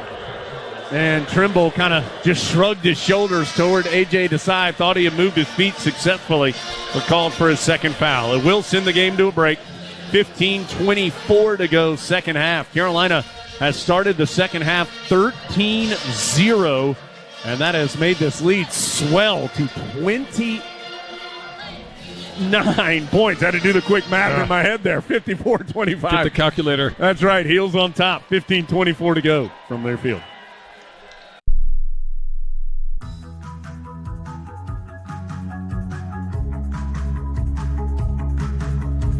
ACC champion men's fencing team being honored on the court during this timeout. First fencing ACC men's title since 1980. Congratulations to Matt Jednak and his team. And now we're going to throw out some T-shirts, so they'll like that as well.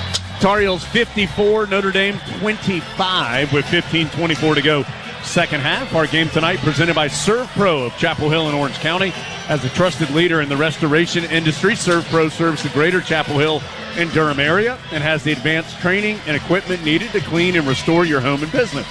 They are locally owned, ready to respond every day, anytime. Thank you, Serve Pro, proud partner of Carolina Athletics, and also brought to you by Modelo. Modelo, an official beer of the Tar Heels. Jones Angel, Pete Chilcutt with you courtside in the Smith Center. Carolina has started this second half on a 13-0 push.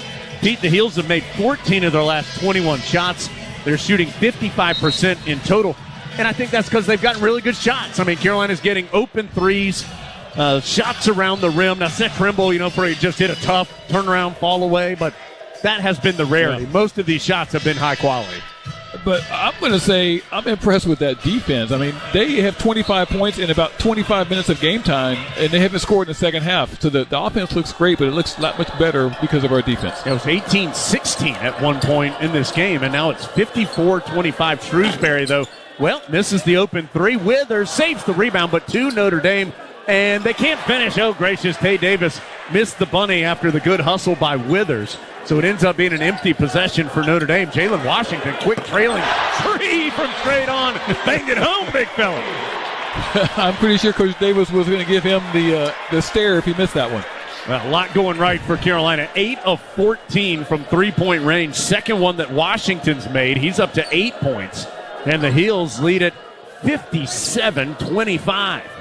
It's a 32-point lead for the Tar Heels. Burton against Cormac Ryan. Spins into the paint, and a foul called. That might be on Washington for sticking in a hand to help. Nope, it's going to be on Ryan. First on Cormac Ryan. That's already 5 on Carolina this half, so about the only thing that's gone wrong for the Tar Heels this half is the amount of fouls they've been called for, as Notre Dame is creeping towards the bonus with 14:35 to go. Burton, good free throw shooter there for 2 shots. First one good. He's now 2 of 3 in at the ball game. Washington has made 2 threes in this game, third time this year, first time against the ACC. He also made 2 against Riverside and Charleston Southern. Both free throws good by Burton. Those are the first points of the half for Notre Dame. So Carolina starts the half on a 16-0 run before the Irish get those 2 free throws. Washington has a left elbow jumper, knocks it home. Jalen Washington up to 10. He's in double figures for the 4th time this year. Man, looks so confident out there. His jump shot is one of his greatest strengths. He is so good mid-range out to 3. And he has 10 points, one of 3 Tar Heels in double figures along with Ryan and Davis. Konieczny drives in on the left, got a couple Tar Heels airborne on pump fakes, actually missed the shot, but then able to easily lay in his own miss after all the Tar Heels had flown by. Hubert Davis not happy with that defensive effort as Carolina didn't stay down. R.J. Davis, crossover, step back, mid-range, too strong from the left elbow. Karam's off the back right portion of the iron. A rare empty trip this half for Carolina. Notre Dame the other way. Tar Heels up by 30, though, 59-29. Burton around a Zona screen. Spins to the paint and misses the layup. Notre Dame's missed a couple right at the rim. Jalen Washington with the rebound out to R.J. Davis. Crossover, kicks it right corner to Trimble. Trimble had to reach behind him to catch it, but does so. Gets it to Withers. Spins baseline. Tried to make the little bounce pass to Washington underneath the rim, and it was knocked out by Notre Dame. Carolina will have possession. Ryan out, Ingram in for the Tar Heels. 13-18 to go. Second half. 17 on the shot clock with Carolina up 30. Largest lead has been 32. If you're wondering, nowhere close to the largest lead in a game this year. Heels led Charleston Southern at one point by 47. Jump stop by Davis. Left corner 3 by Trimble is short, but Jalen Washington saves the rebound. Back to Trimble on the baseline. He'll send it up the left sideline to Davis to reset the possession. A couple of hustle rebounds here by Withers and Washington in the last couple of possessions. R.J. Davis gets a switch. Konieczny guarding him. Step back, mile-long 3 off the back iron. No. Shrewsbury with the rebound. The freshman will bring it front side. Elects to pull up for a 3 and knocks it in. Shrewsbury with his first 3. That's just the second 3 that Notre Dame has made in the ball game. And it makes it a 27-point lead, 59-32. Carolina's come up empty on a couple of possessions here as Withers goes right by Konieczny, takes a shot in the face, and he's going to score as well. Goes up and under for 2, and will have a chance for 3. Worked right around Konieczny, who just swatted down, hit Withers right into the forehead as the Louisville transfer able to score and go to the strike. Foul on Konieczny, his second, and second on Notre Dame this half. He'll sub again. R.J. Davis, Pete, out, and it's Cadeau coming back in. You know, when you get these big leads, Coach Davis does not want the offense to change, want to stay with the same focus. Likes those post-ups more than those threes. Free throw good by Withers. He's in the scorebook for the first time tonight. He's up to 3 with all 3 coming there. Carolina led by Davis with 14, Ryan 12, Washington 10, Ingram 9, and then you have multiple other Tar Heels who are in the scorebook. We'll get you up to date on those Lenovo stats in a bit. Konieczny wildly into the lane, and he's going to get bailed out with a foul on Cadeau. That's 3 now on Cadeau. So Cadeau and Bacot each with 3. Again, the foul's the only real negative here for Carolina with the 30-point lead. Cadeau and Bacot each with 3, and that's the 6th foul on Carolina this half. Those other scores, as Konieczny, an 83% shooter, goes to the line for 2 shots. Cadeau has 4, Trimble 4, Withers 3, Bacot 6. As Konieczny's first free throw is good, and Bacot will check in for Jalen Washington. Good minutes for Washington, who's up to 10 points and 4 rebounds. 12:16 to go. 62-33. Carolina's led by as many as 32. The free throw by Konieczny goes, though, and makes it a 28-point Tar Heel advantage. So Cadeau, Trimble, Withers, Ingram, and Bacot, the 5 on the floor. Carolina trying to get the ball to Bacot in scoring position. Gets it, but a double team is there. Crosses the court to Cadeau. Quick extra pass to Trimble. One more to Ingram. Wide open 3. Back iron, no. Rebound to Carey Booth and Notre Dame. A good shot for Carolina. Clean look from 3, but couldn't get it to drop. Burton on the hard drive. Leaves it for Davis. Can't finish in the paint. Late whistle, though. And yet another foul on the Tar Heels. This one's going to be on Jalen Withers. We're challenging the shot. Second on Withers. Already 7 fouls on Carolina this half. So they've been called for more fouls this half than they were the entire first half. Notre Dame will be in the bonus the final 11 minutes and 47 seconds of the ball game. Carolina has a sizable advantage, though, 62-34 over the visitors from South Bend. Heels up big, still 11:47 to play, though, in Chapel Hill from Learfield.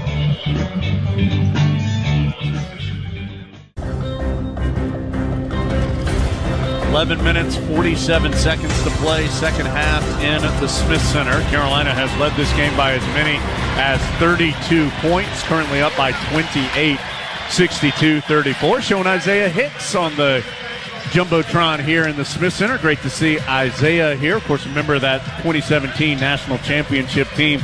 Underrated big shot in Carolina history when Hicks hit that hanging bank shot in the paint late against Gonzaga, as Carolina able to secure that memorable title win. Here tonight, we are brought to you in part by the Good Feet store. If you have foot, knee, hip, or back pain, Good Feet Arch Supports are engineered to support all 4 arches to provide pain relief, balance, and comfort. Try them for yourself. Book your free fitting today at goodfeet.com. And Food Lion, proud to sponsor the Score to Give More program. For each free throw the Tar Heels make in today's game, Food Lion Feeds will donate 100 meals to a local area food bank. Pete, you mentioned Carolina's led by 32. Is it hard? I'm guessing it's hard to stay quite as engaged when you have that sizable of a lead, although Notre Dame trying to whittle away here.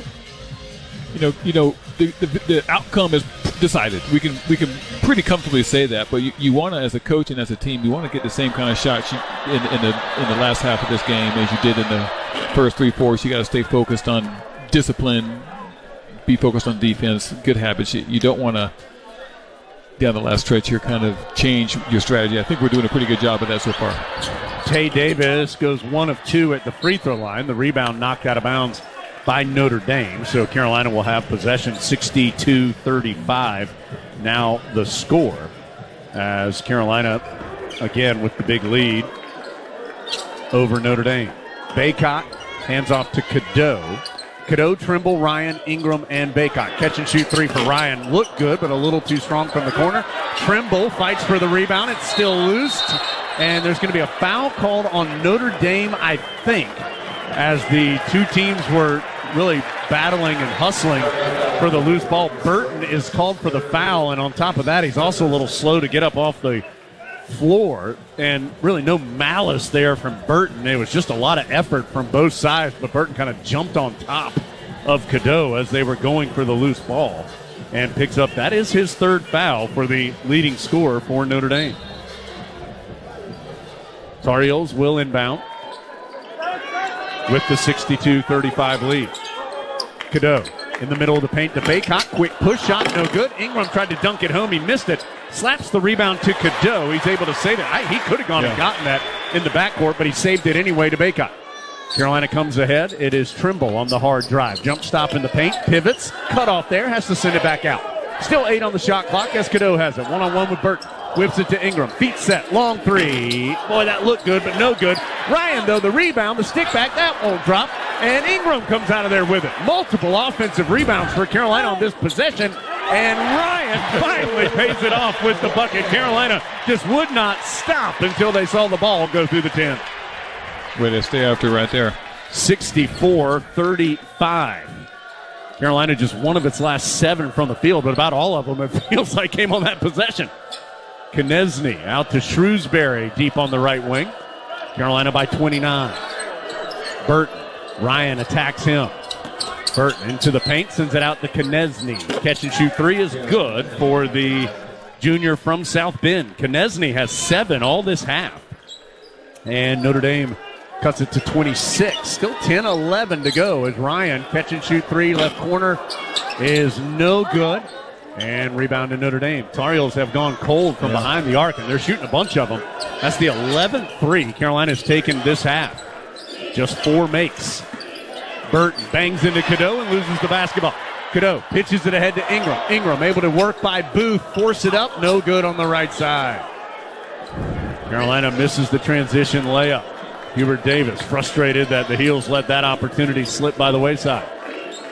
Burton. Pocket pass to Davis. Spins against Bacot. And boy, that thing spun and hung on the rim and dropped in. So now Notre Dame is back within 24, which, as Trimble quickly changes that as he just muscles his way down the right baseline for 2.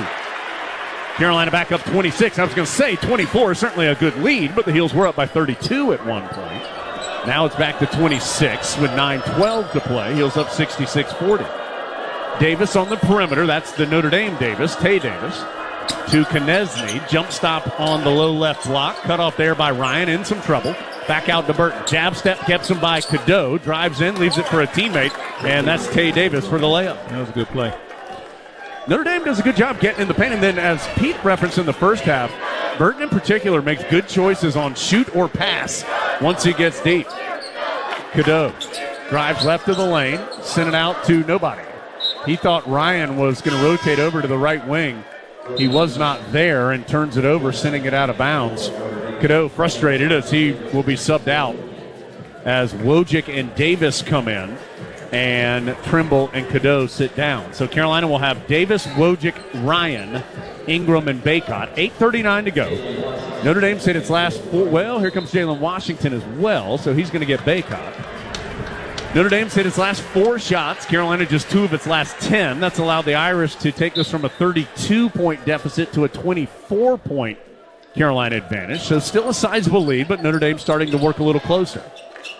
Shrewsbury between the circles, backs up, flips it to Logan Imes. Right back to Shrewsbury, right back to Imes on the top left. Imes tries to drive on the perimeter. Lost his footing a bit, sends it in the corner to Konechny. Drives all the way through, gets it in the corner for a 3-pointer, which is missed by Booth, but another foul called on Carolina. On the rebound, this one's on Washington. His second, 8th foul on Carolina this half. 8:17 to go. And that's going to earn free throws and some boos after the Tar Heel crowd saw the replay. It is Keba Jai to the free throw line, where he has made 15 of his last 16. So 1-1, and he makes the front end. 66-43.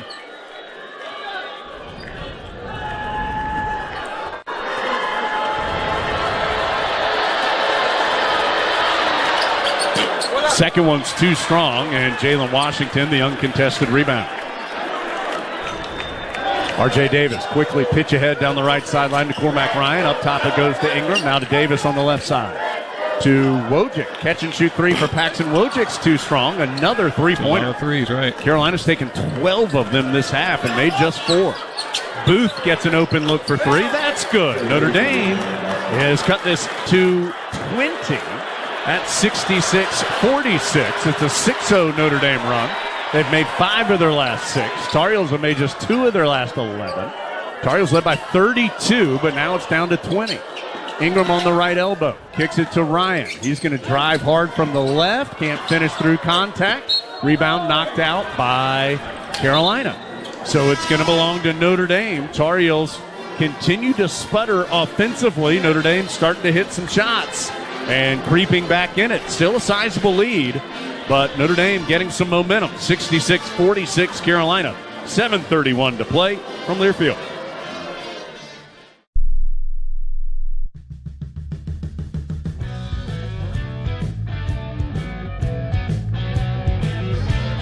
Carolina led this game by 16 at halftime. Scored the first 16 points of the second half. Led by as many as 32. Notre Dame, though, has slowly whittled that down to a 20-point deficit. So still 66-46 Carolina with 7:31 to go. And a reminder that we're brought to you by Kohl's. New season at Kohl's with everyday styles at great prices. You can get more of what you want for less. Find go-tos for going everywhere and perfect picks for your home. Shop Kohl's and Kohl's.com today, KOHLS.com. And Blue Cross and Blue Shield of North Carolina, the official health insurance partner of Carolina Athletics. Believes an inclusive community is a healthy community.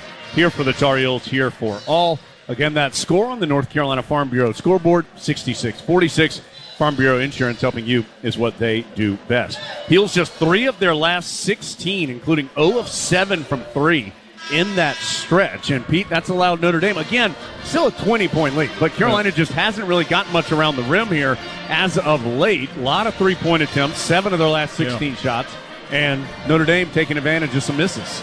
Yeah, I don't think the coaches are going to be happy with this. The threes aren't bad, but we're not going inside at all. We're kind of taking the first shot available. Our defense has also got a little bit lackadaisical here. They're getting some open shots and rebounds. You know, it's something you want to definitely work on here the last stretch to kind of get that momentum back. Davis, Wojcik, Ryan, Ingram, Washington, the 5 on the floor for Carolina. Notre Dame on a 6-0 run, and they're going to get called for an illegal screen as Jai was moving. That's his third, just the 4th on Notre Dame this half. Carolina's been called for 8. 7:21 to go. Bacot's going to replace Wojcik. And, Cadeau came back in, too. So Bacot for Washington, Cadeau for Wojcik. So the Heels have the starting 5. Cadeau, Davis, Ryan, Ingram, and Bacot as the 5 on the floor. Cadeau over to R.J. Davis. Drives left baseline, double team there, sends it out to Ingram. Open look for 3, doesn't get the bounce, and a foul on the rebound on Notre Dame. Ingram frustrated that he couldn't get the bucket. Foul is on Jai, and that's quickly his 4th. So Jai goes from having 2 fouls to 4 fouls. And Carolina will inbound with 7:05 to play. 20 on the shot clock. Still 66-46 Carolina. Cadeau. The first shot was a 3. Yep. Pitches the inbounds to Ingram to a cutting R.J. Davis. Pulls up for the mid-range 2 and drops it home. A step outside the right elbow.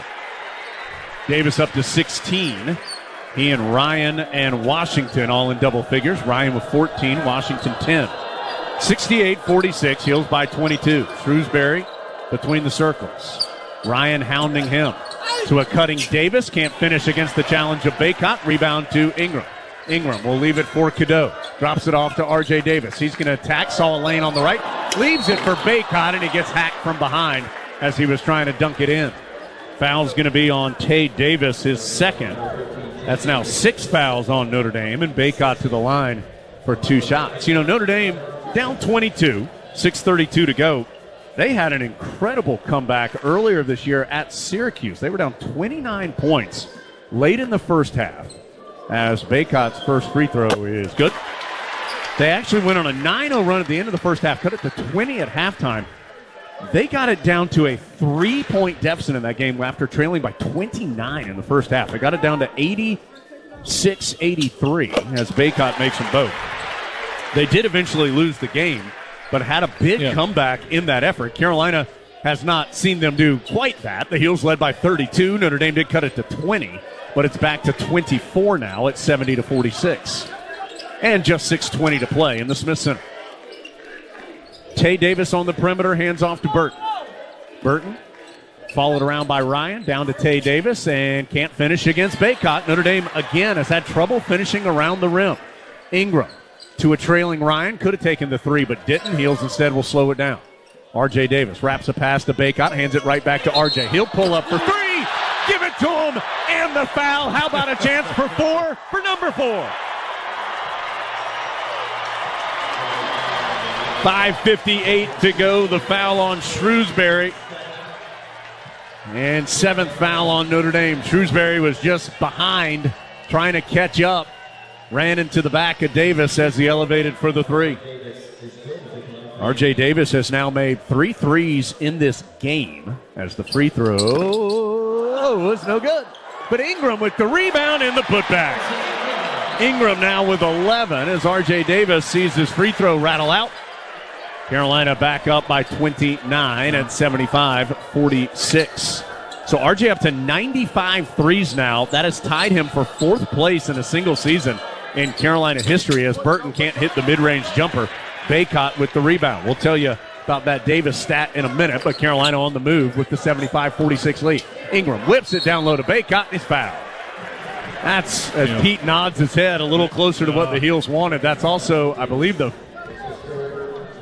said the foul was on 14 Jai, but he's not in the game. It's on 13 Davis, his 3rd, and it's 2 shots for Bacot. So R.J. Davis now with those 95 three-pointers. He has tied Shammond Williams, who had 95 makes in 1997, for the 4th most in a single season Carolina history, as Bacot's free throw is good. The record is Justin Jackson. He had 105 in 2017, so R.J. 10 away from that record. Brady Manick had 98 in 2022. Cam Johnson had 96 in 2019 as the second free throw no good, but another offensive rebound by Ingram and the Heels. Carolina has really pounded the glass here in the second half. They have a 39-31 rebound advantage. Konechny switched on to Davis. He'll try a step back 3. You know it. It's his house. 33-point Tar Heel lead, largest of the night. Davis up to 22. 5 minutes to play. 79-46. Burton slips going around a screen, but keeps his dribble. Bounces out to Imes. He's stripped on the drive, but able to recover. Shot clock down to 10 as Imes backs up right sideline. Tries to drive against Cadeau. In trouble. Lowers his shoulder into Cadeau, and Cadeau tied him up. Imes was just frustrated. He had gotten all worked up because the possession hadn't gone very well for him, and Cadeau able to tangle him up. Possession arrow to Carolina. The Tar Heels will have the basketball with 4:44 to play and a 79-46 lead. RJ's like our own personal little run buster. Yeah. My goodness. Cadeau with his 3rd steal. Carolina, as a team, has 6 of them in the ballgame. Bacot, who's made a 3, pump fakes for 1, drives left of the lane and hooks it in with the left hand. Nice big fella with the left hand. Tough move there by Bacot as he's now into double figures with 11. 81-46. Smith Center on its feet.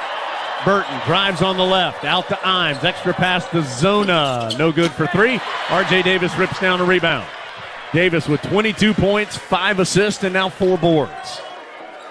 Davis, guarded by Imes. Looks like he's got that Miami game look in his eyes as he drops it off to Bacot. Goes hard on the left again. This time can't finish. But guess what? Ingram, another offensive rebound.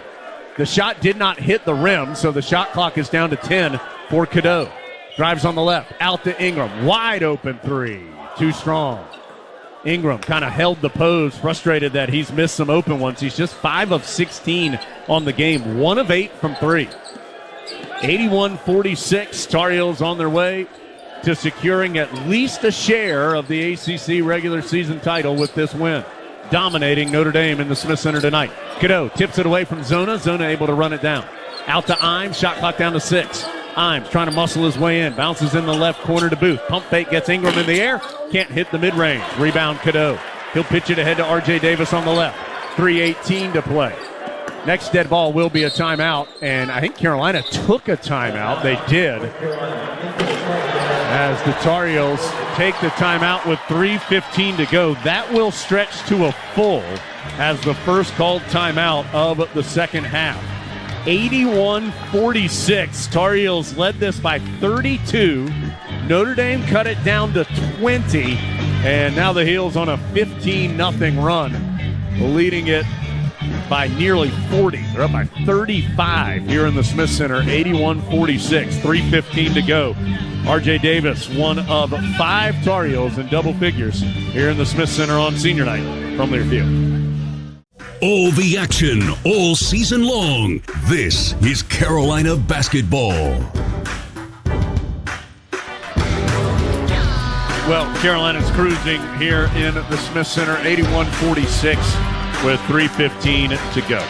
Basketball camps are back. Young men who will be in 6th or 7th grade during the 24-25 school year can apply for a scholarship through their local electric cooperative to attend the UNC basketball school this upcoming June. Apply online at ncelectriccooperatives.com/sports camps. North Carolina's electric cooperatives, building a brighter future for people and communities across the Tar Heel state. Notre Dame has brought in Alex Wade, a former walk-on who has come in. He's now on scholarship. Carolina still has some regulars. My guess is, if I had to guess, they may want to try and sub out particularly Ryan, Bacot, and Davis one by one to get some applause. Now, the next dead ball will be the under 4-minute timeout, so we still have that to go as well. Davis, Wojcik, Ryan, Ingram, and Bacot, the 5 on the floor. Carolina will be inbounding with 3:15 to go. And this big lead, 81-46. Inbounds to Bacot. It's already made 1 3. Give him 2! Big fella. Big fella. He had made 2 all year. Then there's a foul in the backcourt on R.J. Davis. That's going to stop the clock and send this game to the under 4 timeout. 84-46. Carolina has blown this wide open now by 38, and I think we're going to see those walk-ons coming in soon. But we need to break for the 4-minute timeout. 3:07 to go in the Smith Center. Carolina having fun, up by 38 from Learfield.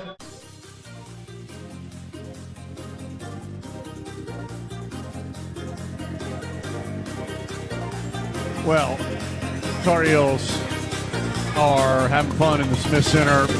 Crowd swag surfing. Bacot's hitting threes. Things have gotten a little loose here in Chapel Hill with Carolina up 84-46 with just 3:07 to go. Let's look at some of these stats presented by Lenovo. Lenovo Smarter Technology for All. Heels have 5 players in double figures for the 5th time this year. First time since the Louisville game on January 17th.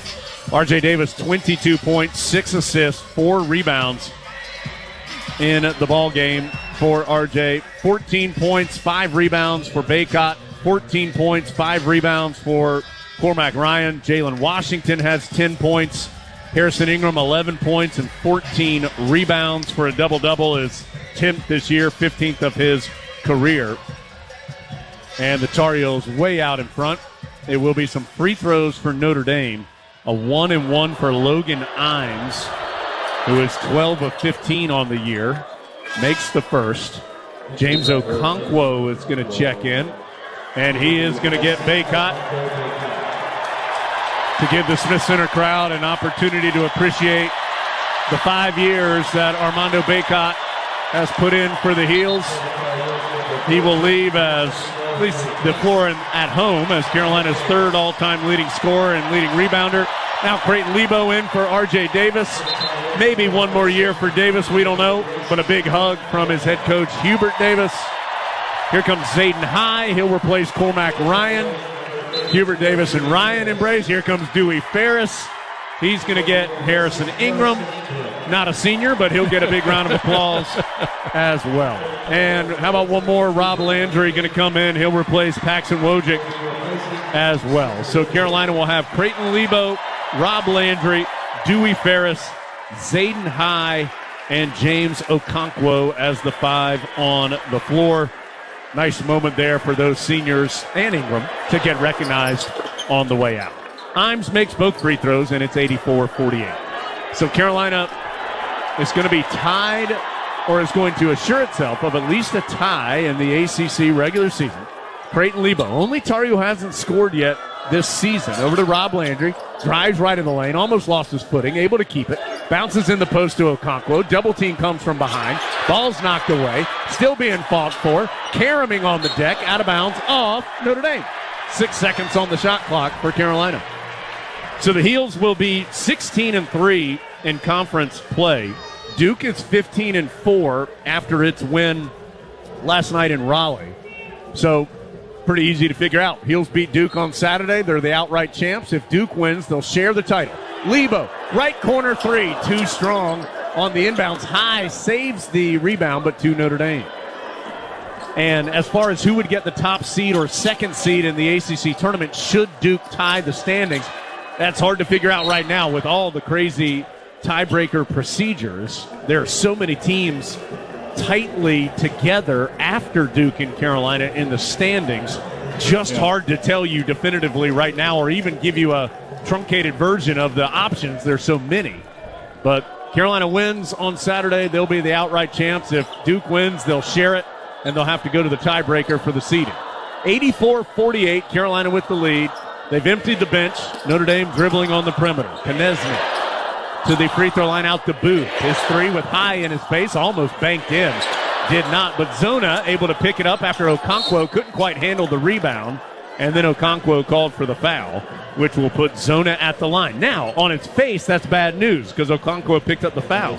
Zona, though, just 5 of 13 from the line this year. And if he misses both, crumble cookies. Let's see. First one. No good. Good call, Jones. Do we get those cookies as well? Notre Dame's going to bring in Thomas Crow. Going to bring in Raheem Brayton.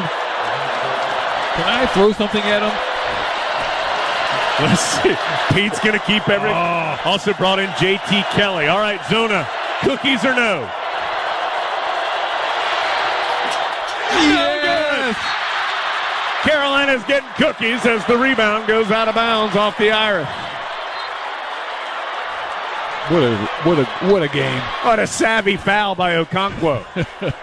84-48. Tar Heels having fun in their final game in the Smith Center. Lebo pull up, too strong on the jumper.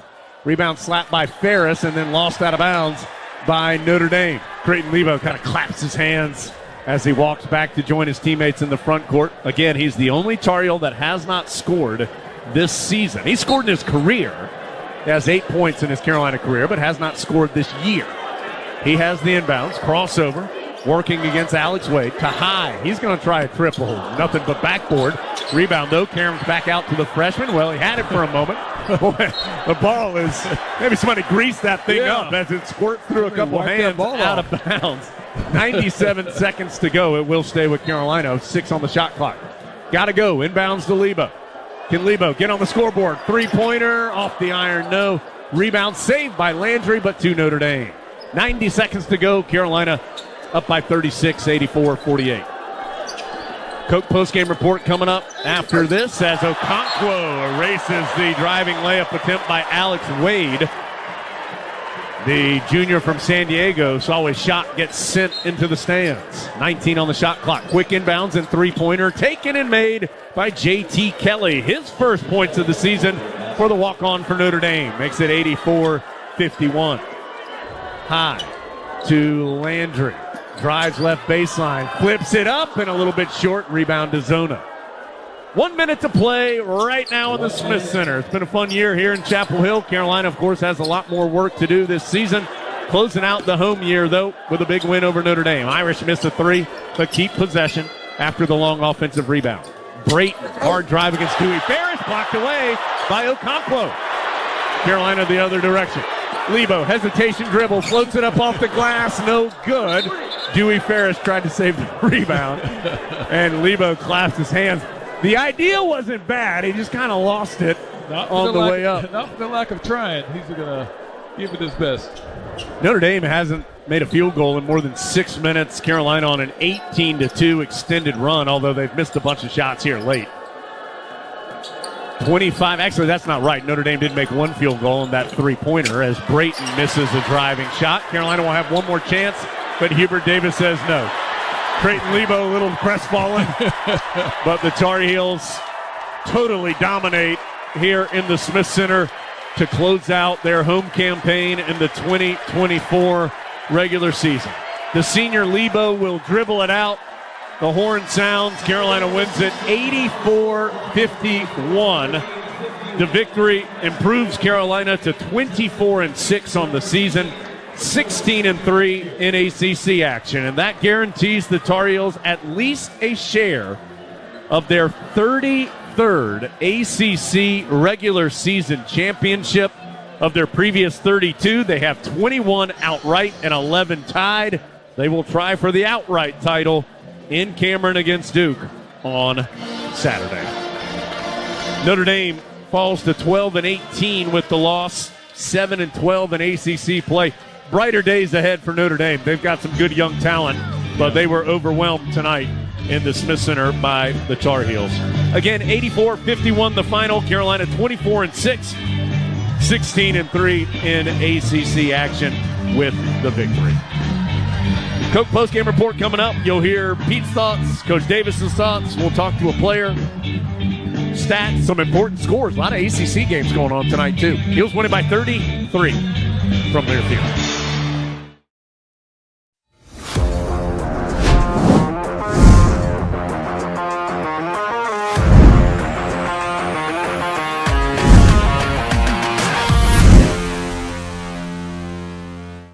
We're back. Time for another edition of the Carolina Insider. It's a rapid reactions edition of the show after senior night in Chapel Hill, and this one was all Tar Heels. Jones and Adam here with you to talk about an 84-51 Carolina victory over Notre Dame. Tar Heels led by 16 at halftime, scored the first 16 points of the second half, and that was about all she wrote in at the Smith Center tonight. Notre Dame did at one point cut it back down to 20, but Carolina stretched it back out and ends up winning by 33.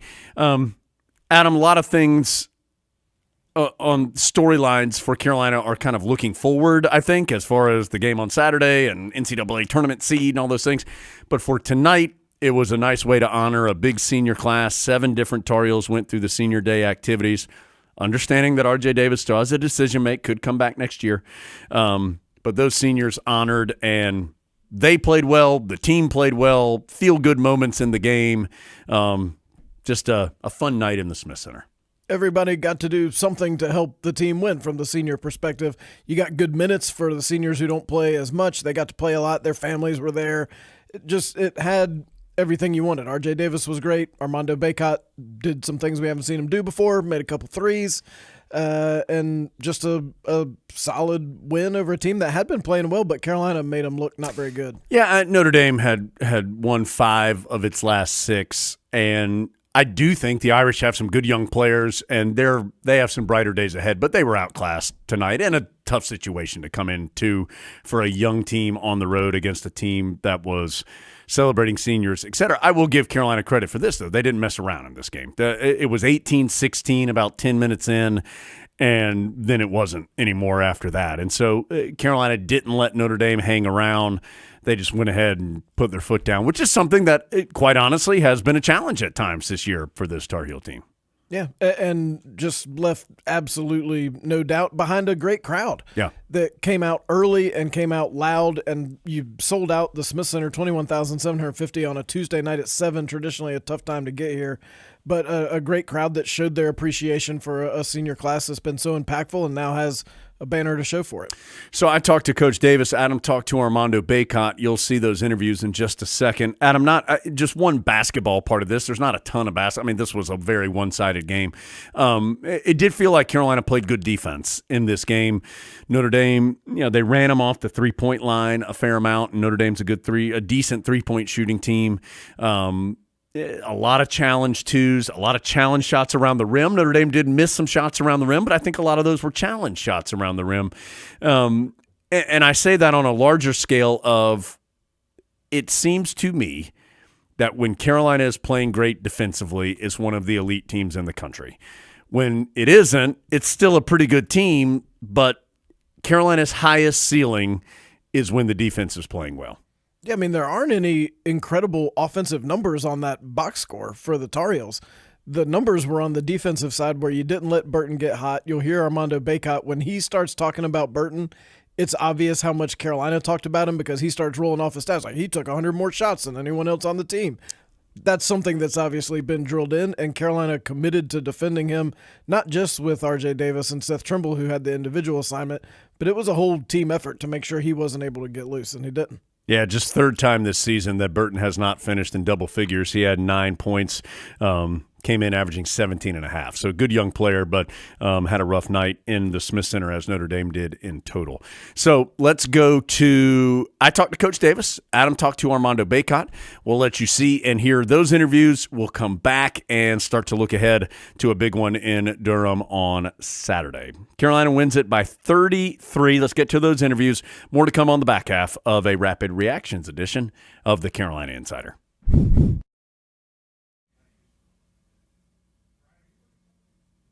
Yeah, thanks, Dave. Coach Davis just getting in here after Carolina's dominating performance tonight, 84-51. The final score as the Heels cap their home schedule and send the seniors off with a really convincing win. Coach, let's start there with the seniors, and I know it was an emotional night for you, getting to honor those 7 guys, and great to see them leave the Smith Center floor with a lot of success. Yeah, it was really emotional, before the game and just seeing all the parents and seeing our guys, our 7 seniors, take the floor for the last time, and just so many things go through your head, and so many memories and moments of throughout their years here, and just think about how things go so quickly. And we've talked about it before, it's just everything moves so fast, you're going from moment to moment, you don't get a chance to enjoy the moment. And it was just really nice before the game to enjoy the moment and just a continuation by how everybody played today. Your team, to that point, played very well. What did you feel like aided you in what was a pretty convincing win here this evening? I thought it was up there with our best defensive effort of the season. We were locked in. Our communication was great. We were impactful on the ball. First half, we gave them some second chance opportunities, but other than that, I thought we were really good. There's just Notre Dame was playing extremely well. Burton can get into the lane anytime he wants to, find 3-point shooters, get fouled, get to the free throw line. I thought we were disciplined defensively, and then that allowed us to get out in transition. But defensively, I thought we were locked in pretty much the whole game. This win assures at least a tie of the ACC regular season title. Yeah, something that you have said is important to you and your team. I know you want it to yourself, but something that your team achieved this evening. Well, I want it for them, that it's important. Like this group, I don't know, this group is just really special, and I desperately wanted it for this group. I wanted them to hang a banner and have the opportunity to do that, and it's huge. It's been since 2019 since a team has done that, and that's too long here at North Carolina. So I'm glad this group did it, but we also know that there's more to be said and more to be done, and we're excited for the challenge ahead for the remainder of the season.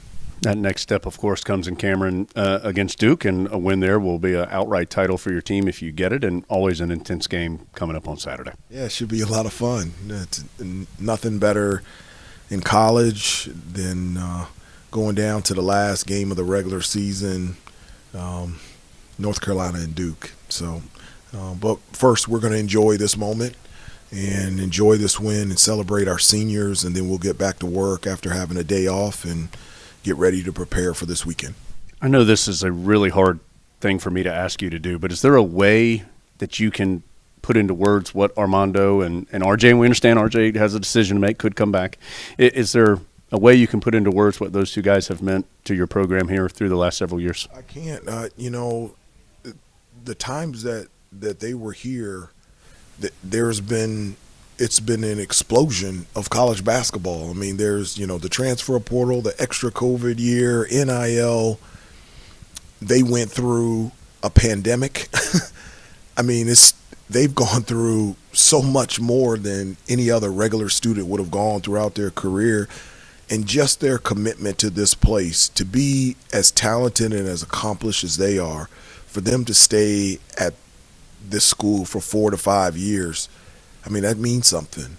You know, the foundation of what this place is about, you know, the former players, the former coaches, people that lay down the foundation. And Armando and RJ have laid down the foundation for future Tar Heels to continue to be the best that you can be on the court, off the court, and in the classroom. Any more threes for Armando in the future? If it goes in, yes. Sure. We were in the huddle. I was like, he's trying to make me run like a pin down play that I run for RJ for him. But if it goes in, if it's in your bag and if it goes in, I'll let you shoot it. So we'll see. I told him it was the first three he hit since Oklahoma was in the corner. So it's the first couple threes that he's hit this season, this year. And so if it goes in, I'm good for it. It was in the bag tonight. There was a lot in that bag tonight for the Tar Heels as they win at 84-51. Coach, as always, great to see you. Congratulations, and look forward to talking with you later in the week. All right. Thanks a lot, Jones. That's Hubert Davis, guys, for the last time at home inside the Continental Tire Coach's Corner. It is hard to find something that Armando Bacot hasn't done in his Carolina career, but tonight he did it, and he's here to talk about it. Mando hits 2 3-pointers. First time in his lengthy Tar Heel career. How many jumpers in an empty Smith Center have gone into making both of those tonight? Man, you see it, probably like 30,000, but it was all worth it. The first one goes in, and that's good. Like, you knew you could make that shot. When you had a chance at taking the second one, was there any hesitation? I knew we were ready to get subbed out, so I told RJ to throw me the ball, and I was going to shoot it regardless of where I was at. And then did you feel like it was in as soon as you let it go?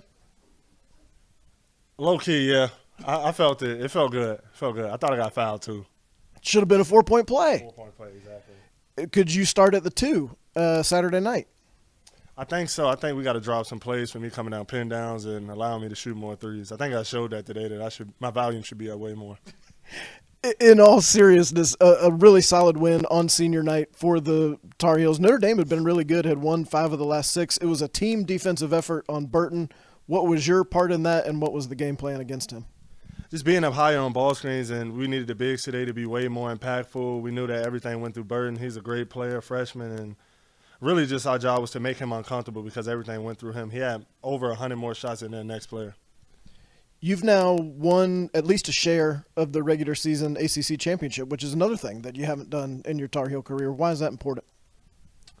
I mean, you hang a banner. I mean, to be remembered at a school like this with so many great teams really starts with banners, and we're just so fortunate to be able to hang a banner. But we know on Saturday we got to go for that win because we want to win it outright.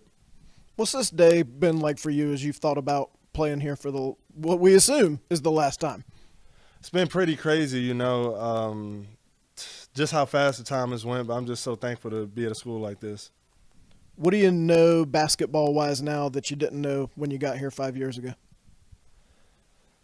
So much to tell you, man. I never really expected to be this loved by the fans and the community and just how great it really is to be a Tar Heel. And I'm just fortunate that I got to do it for 5 years and not just 4. How do you feel that love?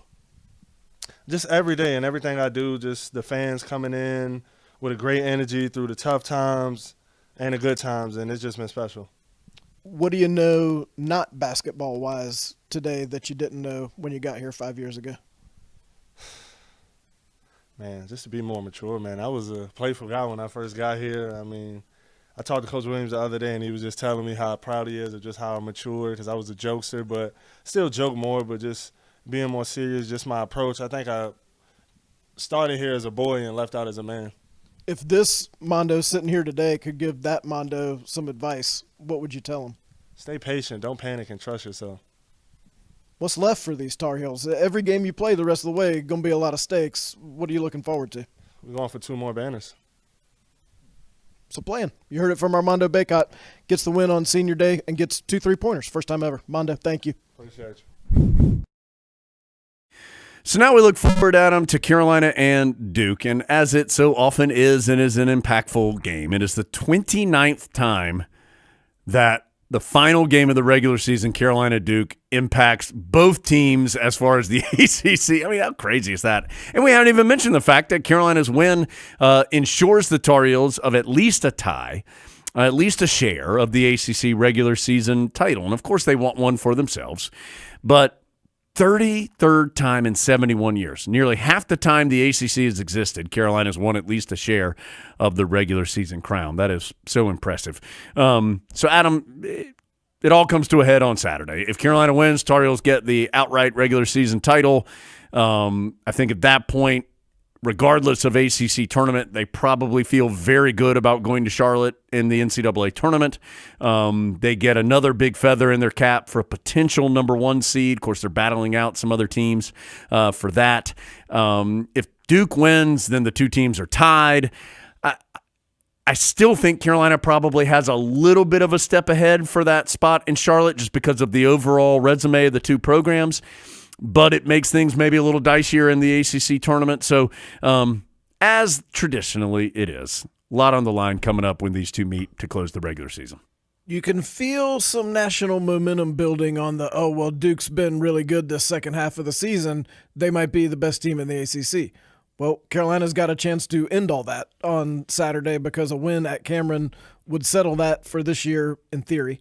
And you got to go do it. It was really interesting. Like, we've seen Hubert Davis a couple of years ago when the Tar Heels knew they still had to go to Cameron. He was ready to go play that game as soon as Carolina finished off the game before that. It doesn't feel like that this year. He really wants his team to savor the share of the regular season title. He wants the seniors to savor senior day. Tar Heels have the day off on Wednesday, and then I'm going to guess Thursday and Friday will be high-energy practices. So that game is at 6:30. We are on the air radio-wise at 5:30.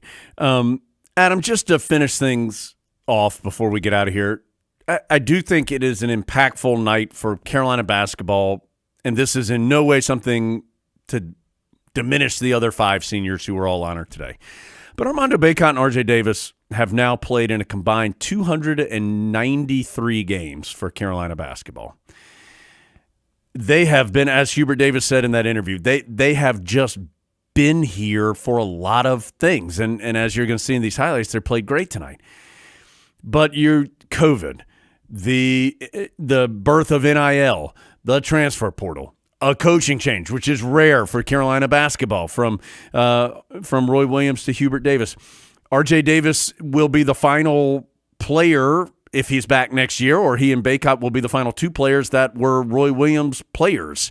So it kind of closes a chapter, not just of Carolina basketball, but I think of college basketball. There you see Bacot hitting that 3. I think it closes a chapter for both the transition time for college athletics and for Carolina basketball. And you aren't really sure as a Tar Heel fan how many more guys like this will there be that you get to watch grow up and improve, and you've seen them have some tough losses and you've seen them have some great wins, and you really feel like you've aged with them as they've matured. I mean, they're pre-pandemic guys. That's a long time ago. And so I don't know how many more times we'll get to do that in the current era of college basketball. So I think that's why you saw the appreciation from the crowd, and you saw the appreciation from Hubert Davis as they came out of the game for the last time. It was obvious how much it meant both to them but also to him.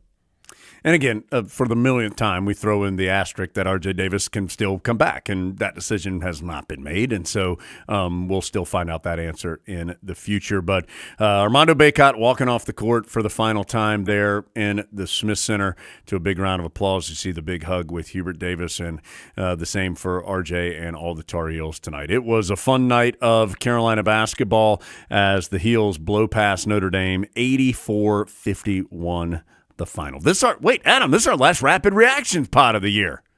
A tip of the cap, Adam. This was a fun home season. Yes. If you had season tickets this year and came to a majority or all of the home games, you got your money's worth this year. You saw a lot. Yeah, terrific year. Tar Heels have just the one defeat at home this season and close it out with a big win over ACC foe Notre Dame. So that'll do it for the season for us on the rapid. We might have some, who knows what will happen down the road. Maybe we'll have some wacky audio rapid reactions, emergency pods. But for now, Carolina wins it over Notre Dame, head to Duke with a lot on the line on Saturday. That'll do it for us on the Rapid Reactions edition of the Carolina Insider presented by Modelo.